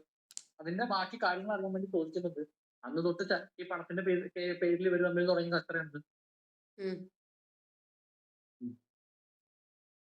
ഇതാണ് വിഷയം. ഇതില് എനിക്ക് ഇത്രേ പറയാനുള്ളൂ. ഞാന് എന്താ പറയാ ആരും ഉപദ്രവിക്കാതെ ഒരു മൂലയ്ക്ക് എന്റേതായ പരിപാടി നോക്കി ജീവിക്കുന്ന ഒരാളാണ്. 9 മാസമായിട്ട് ഇവർക്കിടയിൽ ഈ ഫിനാൻഷ്യൽ തർക്കങ്ങൾ ഉണ്ടായിട്ട് ഇവർ അകന്നാണ് കഴിഞ്ഞിരുന്നത് അല്ലേ? അതെ, ഞാനിപ്പോ ഈ ട്രസ്റ്റ് ഈ പറയുന്ന ഫൗണ്ടേഷനിൽ ഞാൻ ജോയിൻ ചെയ്തിട്ട് ആകെ ഒരു 4-5 മാസമൊക്കെ ആവുന്നുള്ളൂ. വേണമെങ്കിൽ അതിന്റെ കറക്റ്റ് ഡേറ്റ് ഞാൻ വേണമെങ്കിൽ നോക്കി പറഞ്ഞത്. ഉം. ഉം. ഞാനിപ്പോ വന്നിട്ടുള്ളൂ ട്രസ്റ്റിലേക്ക്. ഞാൻ അധികം ഒന്നും ആയിട്ടില്ല. ഇവർ അതിന് മുമ്പേ ഇവർ അകന്നാ കഴിഞ്ഞിരുന്നത്. അതായത് ഈ ട്രസ്റ്റ് തുടങ്ങും, അതായത് ഈ ഫൗണ്ടേഷനിലെ കമ്പനി ആക്ട് പ്രകാരമുള്ള ഫൗണ്ടേഷൻ തുടങ്ങുന്നതിന് ആ സമയത്തൊക്കെ ഇവർ അകന്നാണ്. ഇവരെ ഒന്നിക്കാൻ വേണ്ടിയിട്ടാണ് പുള്ളി എന്നെ പിടിച്ചിട്ടത്. കാരണം ഞങ്ങളൊക്കെ വന്നു, ഈ കാര്യങ്ങൾ നല്ല ലെവലിൽ മുന്നോട്ട് പോകും, ചേച്ചിയോടും വാന്ന് പറഞ്ഞിട്ട് വന്നത്. പക്ഷെ ഇത് എന്താ പറയാ, ഞാൻ പറഞ്ഞില്ല, സംസാരമൊക്കെ വേറെ ലെവലിലേക്ക് പോയി, കാര്യങ്ങൾ വേറെ ലെവലിലേക്കായി. പുള്ളിക്കാരി അതുവരെ എന്നെ നല്ല ലെവലിൽ കണ്ടിരുന്ന പുള്ളിക്കാരി പിന്നെ എന്നോട് കണ്ടാൽ മുന്നാതെ പോലും ആയി. ആക്ച്വലി ഫിലാർമൊഴിയിൽ അത് കഴിഞ്ഞിട്ട് ഒരു ഫാമിലി കൗൺസിലിംഗ് പ്രോഗ്രാമിൽ ഞാൻ ഫോട്ടോ എടുക്കാൻ വേണ്ടി പോയി. അവിടുന്ന് സംസാരിക്കാൻ പോയപ്പോഴും എന്നോട് സംസാരിച്ചില്ല. എന്നോട് പറഞ്ഞു സമയം ആവുന്നുള്ളൂ അപ്പൊ സംസാരിക്കുന്നു പറഞ്ഞു. ദേവസ്യമാശോടും തന്നെ അതേ ഡയലോഗ് പറഞ്ഞെന്ന് പറഞ്ഞു. അല്ല, ഇപ്പോ ഇതിനകത്ത് തമ്മില് പ്രശ്നങ്ങളും തർക്കങ്ങളും തുടങ്ങിയത് പണം കൂടുതൽ വരാൻ തുടങ്ങിയതോടുകൂടിയും ഇവരെ കൂടുതൽ ആളുകൾ വിശ്വസിക്കാൻ തുടങ്ങിയതോടുകൂടിയുമാണ്, ഇവർക്ക് സമൂഹ മാധ്യമങ്ങളിൽ കൂടുതൽ സ്വീകാര്യത ആ, തുടങ്ങിയതോടുകൂടിയാണ് ഇവർക്കിടയിൽ ഒരുപാട് പ്രശ്നങ്ങൾ ഉവ്വ. തുടങ്ങുന്നത്. അപ്പോൾ ഒരു അതെ. ഫൗണ്ടേഷന്റെ നിങ്ങളുടെ ചാരിറ്റബിൾ ട്രസ്റ്റിന്റെ ഒരു മീറ്റിങ്ങിന് നിങ്ങൾ പരസ്പരം ആ. രഹസ്യമായി ഒരു അടച്ചിട്ട മുറിക്കകത്തിരുന്ന് സംസാരിച്ച വിഷയം ഇവര് കുടുംബത്തിനകത്തിരുന്ന് സംസാരിച്ചത് രൂക്ഷമായി. അത് വീഡിയോ രൂപത്തിൽ പുറത്തു വരുന്നു, ഓഡിയോ രൂപത്തിൽ പുറത്തു വരുന്നു. ആ. അതുകൊണ്ട് ഉം. ഇങ്ങനെ ഒരു ആരോപണം ഉന്നയിക്കുന്നതിലൂടെ ജിജിക്ക് കിട്ടാവുന്ന മാക്സിമം ബെനിഫിറ്റ് ഒരു ഡിവോഴ്സും, ഇനി ഈ ജോലി ചെയ്ത് സമൂഹത്തിൽ ജീവിക്കാൻ പറ്റില്ല. സോഷ്യൽ മീഡിയ ഇൻഫ്ലുവൻസർ എന്ന പദവി അങ്ങ് പോയി പോകും, കുടുംബം പോകും, അതെ. മക്കള് പോകും, ഭർത്താവില്ല. സമൂഹത്തില് വിലയില്ല, നിലയില്ല, വരുന്ന വരുമാനമില്ല. ഉം. പിന്നെ സൗന്ദര്യം സംരക്ഷിക്കാനും വ്യായാമം നിലനിർത്താനും ഒക്കെ ആയിട്ട് പണം വാരിക്കൂരി ചെലവഴിക്കാനില്ല. തന്നെയുമല്ല ഇല്ല. ഇനിയും കേസുകൾ, ഒരുപാട് നൂലാമാലകൾ. എങ്ങനെ നോക്കിയാലും ഉം. ജിജി ഉം. മാരിയോയ്ക്ക് ഇതിന്റെ പേരിൽ ഒരുപാട് നെഗറ്റീവ് ഇമ്പാക്റ്റ് ആണ് ഇതിനകത്ത് കിട്ടാനുള്ളത്. അങ്ങനെ തീർച്ചയായിട്ടും. ഇരിക്കെ ഇതൊക്കെ മുന്നിൽ കണ്ടിട്ട് ജിജി ഇങ്ങനെ ഒരു ഉം. വീഡിയോയുമായിട്ട് രംഗത്ത് വരുമോ? ഇങ്ങനെ ഒരു ലൈവ് ഉം. വീഡിയോയുമായിട്ട്? കാരണം ഇതിന്റെ എല്ലാ നഷ്ടവും ഇപ്പോ മാരിയോ ജോസഫ് പറയുന്നുണ്ട്, ഞാൻ ഒറ്റയ്ക്ക് ജീവിച്ചോളാം, എനിക്ക് ഒറ്റയ്ക്ക് എവിടെ ഉം. വേണമെങ്കിലും പോയി ജീവിക്കാൻ കഴിയും, എനിക്ക് ഒരു പ്രോബ്ലവും ഇല്ല. ഇനി ഇതൊക്കെ ഉം. തിരുത്തി ജിജി തിരിച്ചു വന്നാൽ ഞാനത് സ്വീകരിക്കാൻ തയ്യാറാണ്, ആ. ഞങ്ങൾക്കിടയിൽ ഓ. പ്രശ്നങ്ങളില്ല എന്നൊക്കെ മാരിയോ ജോസഫ് ആ. പറയുന്നുണ്ട്. ഇതിന്റെ എല്ലാ ഓ. നഷ്ടങ്ങളും ജിജിക്കാണ് എന്നിരിക്കെ ജിജി ആ. അജ്മലിനെ കുണ്ടനടിക്കാരനെന്നും മാരിയോ ജോസഫ് ഒരു ആ. വൃത്തികെട്ടവനാണെന്നും പറഞ്ഞ് രംഗത്ത് വരുമോ എന്നതാണ് അവസാനമായിട്ടൊരു ചോദ്യം. പുള്ളിക്കാരി വരുമോന്നോ? ഉം. അല്ല, ഇത് ഞാൻ പറഞ്ഞല്ലോ. പുള്ളിക്കാരിക്ക് എന്താ വെച്ചാല് അവസാനമായിട്ട് എവിടെയാണ് ഒരു കച്ചിത്തുരുമ്പ് പിടിക്കാൻ പറ്റുന്നതാണ് നോക്കിക്കൊണ്ടിരിക്കുന്നത്. ഞാൻ പറഞ്ഞല്ലോ, ആ ഒരു വീഡിയോ വരുന്നതിന്റെ തൊട്ട് മുമ്പ് വരെ ഇത് പ്രശ്നമായത്. ഈ എഫ്ഐആർ ഇട്ട സമയം ഉണ്ടല്ലോ, ഈ എഫ്ഐആർ ഇടരുത് എന്ന ചേച്ചിയോട് അറിവില്ല എല്ലാവരും പറഞ്ഞു കൊടുത്താണ്. ഇവൻ അവരെ വക്കീല് പോലും, അവർക്ക് പേഴ്സണലായിട്ട് വക്കീലന്മാരുണ്ടല്ലോ, അവരുടെ പേഴ്സണൽ വക്കീല് വരെ അവരോട് പറഞ്ഞതാണ് ഇത് ചെയ്യരുത്, ചെയ്ത് കഴിഞ്ഞാൽ സോഷ്യൽ മീഡിയയിൽ നിങ്ങൾ തന്നെയാണ് നാറാൻ പോകുന്നത്. പുള്ളിക്കാരി പോയി എഫ്ഐആർ ഇട്ടു. അതും രസമുണ്ട്, 25-ാം തീയതി നടന്ന പരിപാടിക്ക് 1-ാം തീയതി പോയിട്ടാണ് എഫ്ഐആർ ഇട്ടിരിക്കുന്നത്. കാരണം അടുത്ത കാര്യം അറിയും, അന്ന് പോയിട്ട് മെഡിക്കൽ എടുത്തിട്ടാണെങ്കിൽ ചാലക്കുടിയിൽ എവിടെയും ഹോസ്പിറ്റൽ ഇല്ലാത്തതുകൊണ്ട് അപ്പോളോ ഹോസ്പിറ്റലിൽ പോയിട്ട് കാണിച്ചു. കാരണം അവിടെ പരിചയക്കാരുണ്ട്, അവിടെ അഡ്ജസ്റ്റ്മെന്റിൽ നടത്താമെന്ന് കരുതി പരിപാടി. ഡോക്ടറെ കണ്ടിട്ട് മുറിവ് എന്തോ ഉണ്ടായിരുന്നു പോകുന്നുണ്ട്, അതിൽ മരുന്ന് വെക്കാൻ വേണ്ടി പോയതാ. അവിടുന്ന് കുറച്ച് ഇതൊക്കെ കാണിച്ച് ഷോപ്പൊക്കെ കാണിച്ച് അവിടുന്ന് പോകുന്നു. ഇതെല്ലാം കഴിഞ്ഞിട്ട് ഞാൻ പറഞ്ഞേ, എവിടുന്നൊക്കെ എങ്ങനെയൊക്കെ ഇതാക്കാൻ പറ്റുമോ ആ പരിപാടികളെല്ലാം നോക്കി. നമ്മുടെ വീഡിയോ പോയതിന്റെ അന്ന് രാത്രിയാണ് അവർ ഈ വീഡിയോ പുറത്തു വിടുന്നത്. അതുവരെ വിട്ടിട്ടില്ല. അപ്പൊ അങ്ങനെ ഒരു ഇതുണ്ടെങ്കിൽ, ആരോപണം ഉണ്ടെങ്കിൽ നേരത്തെ അവർക്ക് വിടാലോ. വിട്ടില്ലല്ലോ. അവർക്കെതിരെ ചോദ്യം എപ്പോഴാണോ സോഷ്യൽ മീഡിയയിൽ ഉയർന്നത്, എപ്പോഴാണോ ഞങ്ങൾ ആ ചോദ്യം വീഡിയോയിലടക്കം ചോദിച്ചത്, ഓൺ ദ സ്പോട്ടിൽ അവർ ഇറക്കി. ശ്രദ്ധിച്ചോ? അതായത് ഇപ്പൊ ജാമ്യ ടീച്ചർ ഒരു വീഡിയോ ചെയ്തു, വീഡിയോക്കെതിരെ ഞാനൊരു റിയാക്ഷൻ വീഡിയോ ഇടുകയാണ്. ആദ്യം ജാമ്യ ടീച്ചർ ഇടാതെ നമ്മൾ ഇടൂലല്ലോ, കാത്തിരിക്കുമല്ലോ. അതാ പറഞ്ഞത്. ഇതിൽ ഞാൻ പറഞ്ഞത്, ഇതിലിപ്പോ അവര് ആരോപിക്കുന്ന കാര്യം എന്തിന്റെ അടിസ്ഥാനത്തിലാണ്? ഞാനും ബ്രദറും തമ്മിൽ അങ്ങനെ ഒരു ബന്ധം ഉണ്ടെന്ന് ഇവർ എന്തിന്റെ അടിസ്ഥാനത്തിലാണ് ഇവർ പറയുന്നത്? ഇവർ കണ്ടിട്ടുണ്ടോ? അല്ലെങ്കിൽ തെളിവുണ്ടോ അവരെ? ഇവർ കാണിക്കട്ടെ. ഇവർക്ക് കാണിക്കാലോ. അതിനുള്ള ഒരുപാട് മാർഗങ്ങൾ സോഷ്യൽ മീഡിയ ഒക്കെ അവരുടെ കയ്യിലുണ്ടല്ലോ. അവർ ചെയ്യുന്നില്ലല്ലോ. എന്തുകൊണ്ട് ചെയ്യുന്നില്ല? പല ചോദ്യങ്ങൾക്കും ഇപ്പോഴും അവർ ഉത്തരം പറയാതെ ഒഴിഞ്ഞു മാറി നടക്കുകയാണ്. അത് വലിയ വിഷയങ്ങളാവൂലേ? ആളുകളുടെ ഇടയിൽ കൺഫ്യൂഷൻ ഉണ്ടാക്കില്ലേ? പ്രശ്നങ്ങളല്ലേ കൂടുതൽ ഇങ്ങനെ സംസാരിച്ചുകൊണ്ട് വരുന്നത്. ഇത് രണ്ടുപേർക്കും ഇരുന്ന് രമ്യതയിൽ സംസാരിച്ച് തീർക്കാനും അവസരം ഉണ്ടല്ലോ. അത് ചെയ്യണ്ടേ അവര്? പക്ഷേ ഒരുപാട് ഇന്റർവ്യൂകൾ വന്നിട്ട് പോലും മാരിയോ ജോസഫ് അജ്മലുമായിട്ടുള്ള റിലേഷൻഷിപ്പ് എന്താണ് എന്ന് പറയാൻ തയ്യാറായിട്ടില്ല. പറഞ്ഞിട്ടുണ്ടല്ലോ, മറുനാടൻ മലയാളിയിൽ വ്യക്തമായിട്ട് പറഞ്ഞിട്ടുണ്ട്. ഇന്ന് വന്നിട്ടുണ്ടാവും അല്ലേ? ഇന്ന് വന്നത് എടുത്ത് വന്നിട്ടുണ്ട്. അത് വെച്ചിട്ടുണ്ട്. പറഞ്ഞിട്ട് ഇതിപ്പോ 2 ദിവസത്തിലായുള്ളൂ ഈ പരിപാടി വന്നിട്ട്. ഇത് ഞങ്ങൾക്ക് പറയാനും സമയം കിട്ടണ്ടേ? കാരണം ഒന്നാമത്തെ കാര്യം, ബ്രദറിന്റെ പേരില് നോൺ ബെയിലബിൾ ഒഫൻസ്. അതുകൊണ്ട് പുള്ളിക്ക് ബെയില് കിട്ടാതെ പുറത്തിറങ്ങാൻ പറ്റില്ലായിരുന്നു. പല ചാനലുകാരെയും ഞാൻ ഈ കാര്യം പറഞ്ഞ് കോൺടാക്ട് ചെയ്തു. ഇങ്ങനെ മാരിയോ ബ്രദറിന്റെ പേരിൽ ഒരു ആരോപണം വന്നപ്പോൾ പുള്ളിക്ക് ഇതിനെക്കുറിച്ച് പുറത്ത് റിയാക്ട് ചെയ്യണം എന്ന് പറഞ്ഞ് വന്നപ്പോൾ ഞങ്ങൾ അതിന്റെ ഡീറ്റെയിൽ പറയാന്ന് പറഞ്ഞപ്പോൾ ഞങ്ങളോട് പറഞ്ഞെന്താണെന്നറിയോ? ഇത് ആരാണോ ആരോപണ വിധേയൻ അവൻ തന്നെ വന്ന് വീഡിയോ പറഞ്ഞാലാണ് ഈ ഓൺലൈൻ മീഡിയക്കാർ എടുക്കുള്ളൂ. ജാമ്യ ടീച്ചർ എന്റെ പേരിൽ വീഡിയോ ചെയ്തു, ഞാൻ വിളിച്ചു. എനിക്ക് വേണ്ടിയിട്ട് വേറെ ആരെയും വിളിച്ചിട്ട് കാര്യമില്ലല്ലോ. അവൻ അങ്ങനെയല്ല അങ്ങനെയല്ല എന്ന് പറഞ്ഞ് ആയിട്ട് കാര്യം. അപ്പൊ അതുകൊണ്ട് അവർ പറഞ്ഞു ബ്രദർ വരട്ടെ എന്ന് പറഞ്ഞു. അതുകൊണ്ട് ബ്രദറിന് ആ ഒരു ബെയിൽ കിട്ടാൻ വേണ്ട ഒരു ടൈം പീരീഡ് ഗ്യാപ്പ് വന്നു. അത് കിട്ടിയാലല്ലേ പുള്ളിക്ക് പുറത്ത് ഇതാക്കാൻ പറ്റും. കാരണം കോടതിയിൽ ഒരു കേസിൽ ഇരിക്കുന്ന ഒരാള്, ആ കോടതിയുടെ ഒരു വിധി നമ്മൾ മാനിക്കണല്ലോ, നിയമത്തിന് നമ്മളെടുത്ത് കൊടുക്കണല്ലോ. അത് കൊടുത്തു കഴിഞ്ഞാൽ പുള്ളി ഇവിടെ വന്ന് പുള്ളിക്ക് പറയാനുള്ള കാര്യങ്ങൾ പുള്ളി പൊതുസമൂഹത്തോട് പറഞ്ഞു. ഓൺ ദ സ്പോട്ടിൽ എന്നാണ് ഇത് കിട്ടിയത് അതിന്റെ പിറ്റേ ദിവസം തന്നെ പുള്ളി പേപ്പറുകാരെ കണ്ടിട്ടുണ്ട്, ന്യൂസുകാരെ കണ്ടിട്ടുണ്ട്. അത് പിന്നെ ഓരോ മീഡിയയ്ക്ക് അതിനനുസരിച്ച് ടൈം പീരീഡ് കൊടുത്ത് അവരോട് പറയുകയും കാര്യങ്ങൾ ചെയ്യുകയും ചെയ്തു. ഇന്നലെ ഞങ്ങൾ മറുനാടൻ മലയാളിയെ പോയിരിക്കുന്നു, സാജൻസ്കാരിയുടെ അടുത്ത്. അവിടെ പോയി അവിടുന്ന് വീഡിയോ ചെയ്തിട്ട് ഞങ്ങൾ വന്നത്. ഇന്നിപ്പോ 1-2 ചാനലുകൾ വിളിച്ചു, സമയമില്ലാത്തോണ്ട് കൊടുത്തില്ല. അപ്പൊ ഇതിപ്പോ ഈ ഫൗണ്ടേഷനിൽ ഇങ്ങനെ ഒരു മീറ്റിംഗ് നടന്നിട്ട് കുറച്ച് ദിവസങ്ങളായി അല്ലേ? ഇന്നും ഇന്നലെയൊന്നും അല്ല. പിന്നെ കുറച്ച് ദിവസമായി. എന്തായിരുന്നാലും അത് അപ്പോ ഫൗണ്ടേഷന്റെ മീറ്റിംഗ് ആകുമ്പോൾ അതിന്റെ മിനിറ്റ്സ് ഒക്കെ എഴുതി സൂക്ഷിക്കാറില്ലേ? എല്ലാം കയ്യിലുണ്ട്. അപ്പൊ അതിനകത്ത് ഇങ്ങനെ ഒരു തർക്കം നടന്നതിനെ കുറിച്ചിട്ടൊക്കെ പോയിന്റ് ഔട്ട് ചെയ്തിട്ടുണ്ടാവുമല്ലോ. ഉണ്ട്. മൺഡേ 20-ാം തീയതി ഒക്ടോബർ 2025 ഇത് നടന്നിരിക്കുന്നത്. 2025 ഒക്ടോബറിൽ 20-ാം തീയതി അന്നാണ് ഈ മീറ്റിംഗ് നടന്നത്. അത് കഴിഞ്ഞിട്ട് 25-ാം തീയതിയാണ് ഇവര് തമ്മിൽ അടിക്കാവുന്നത്.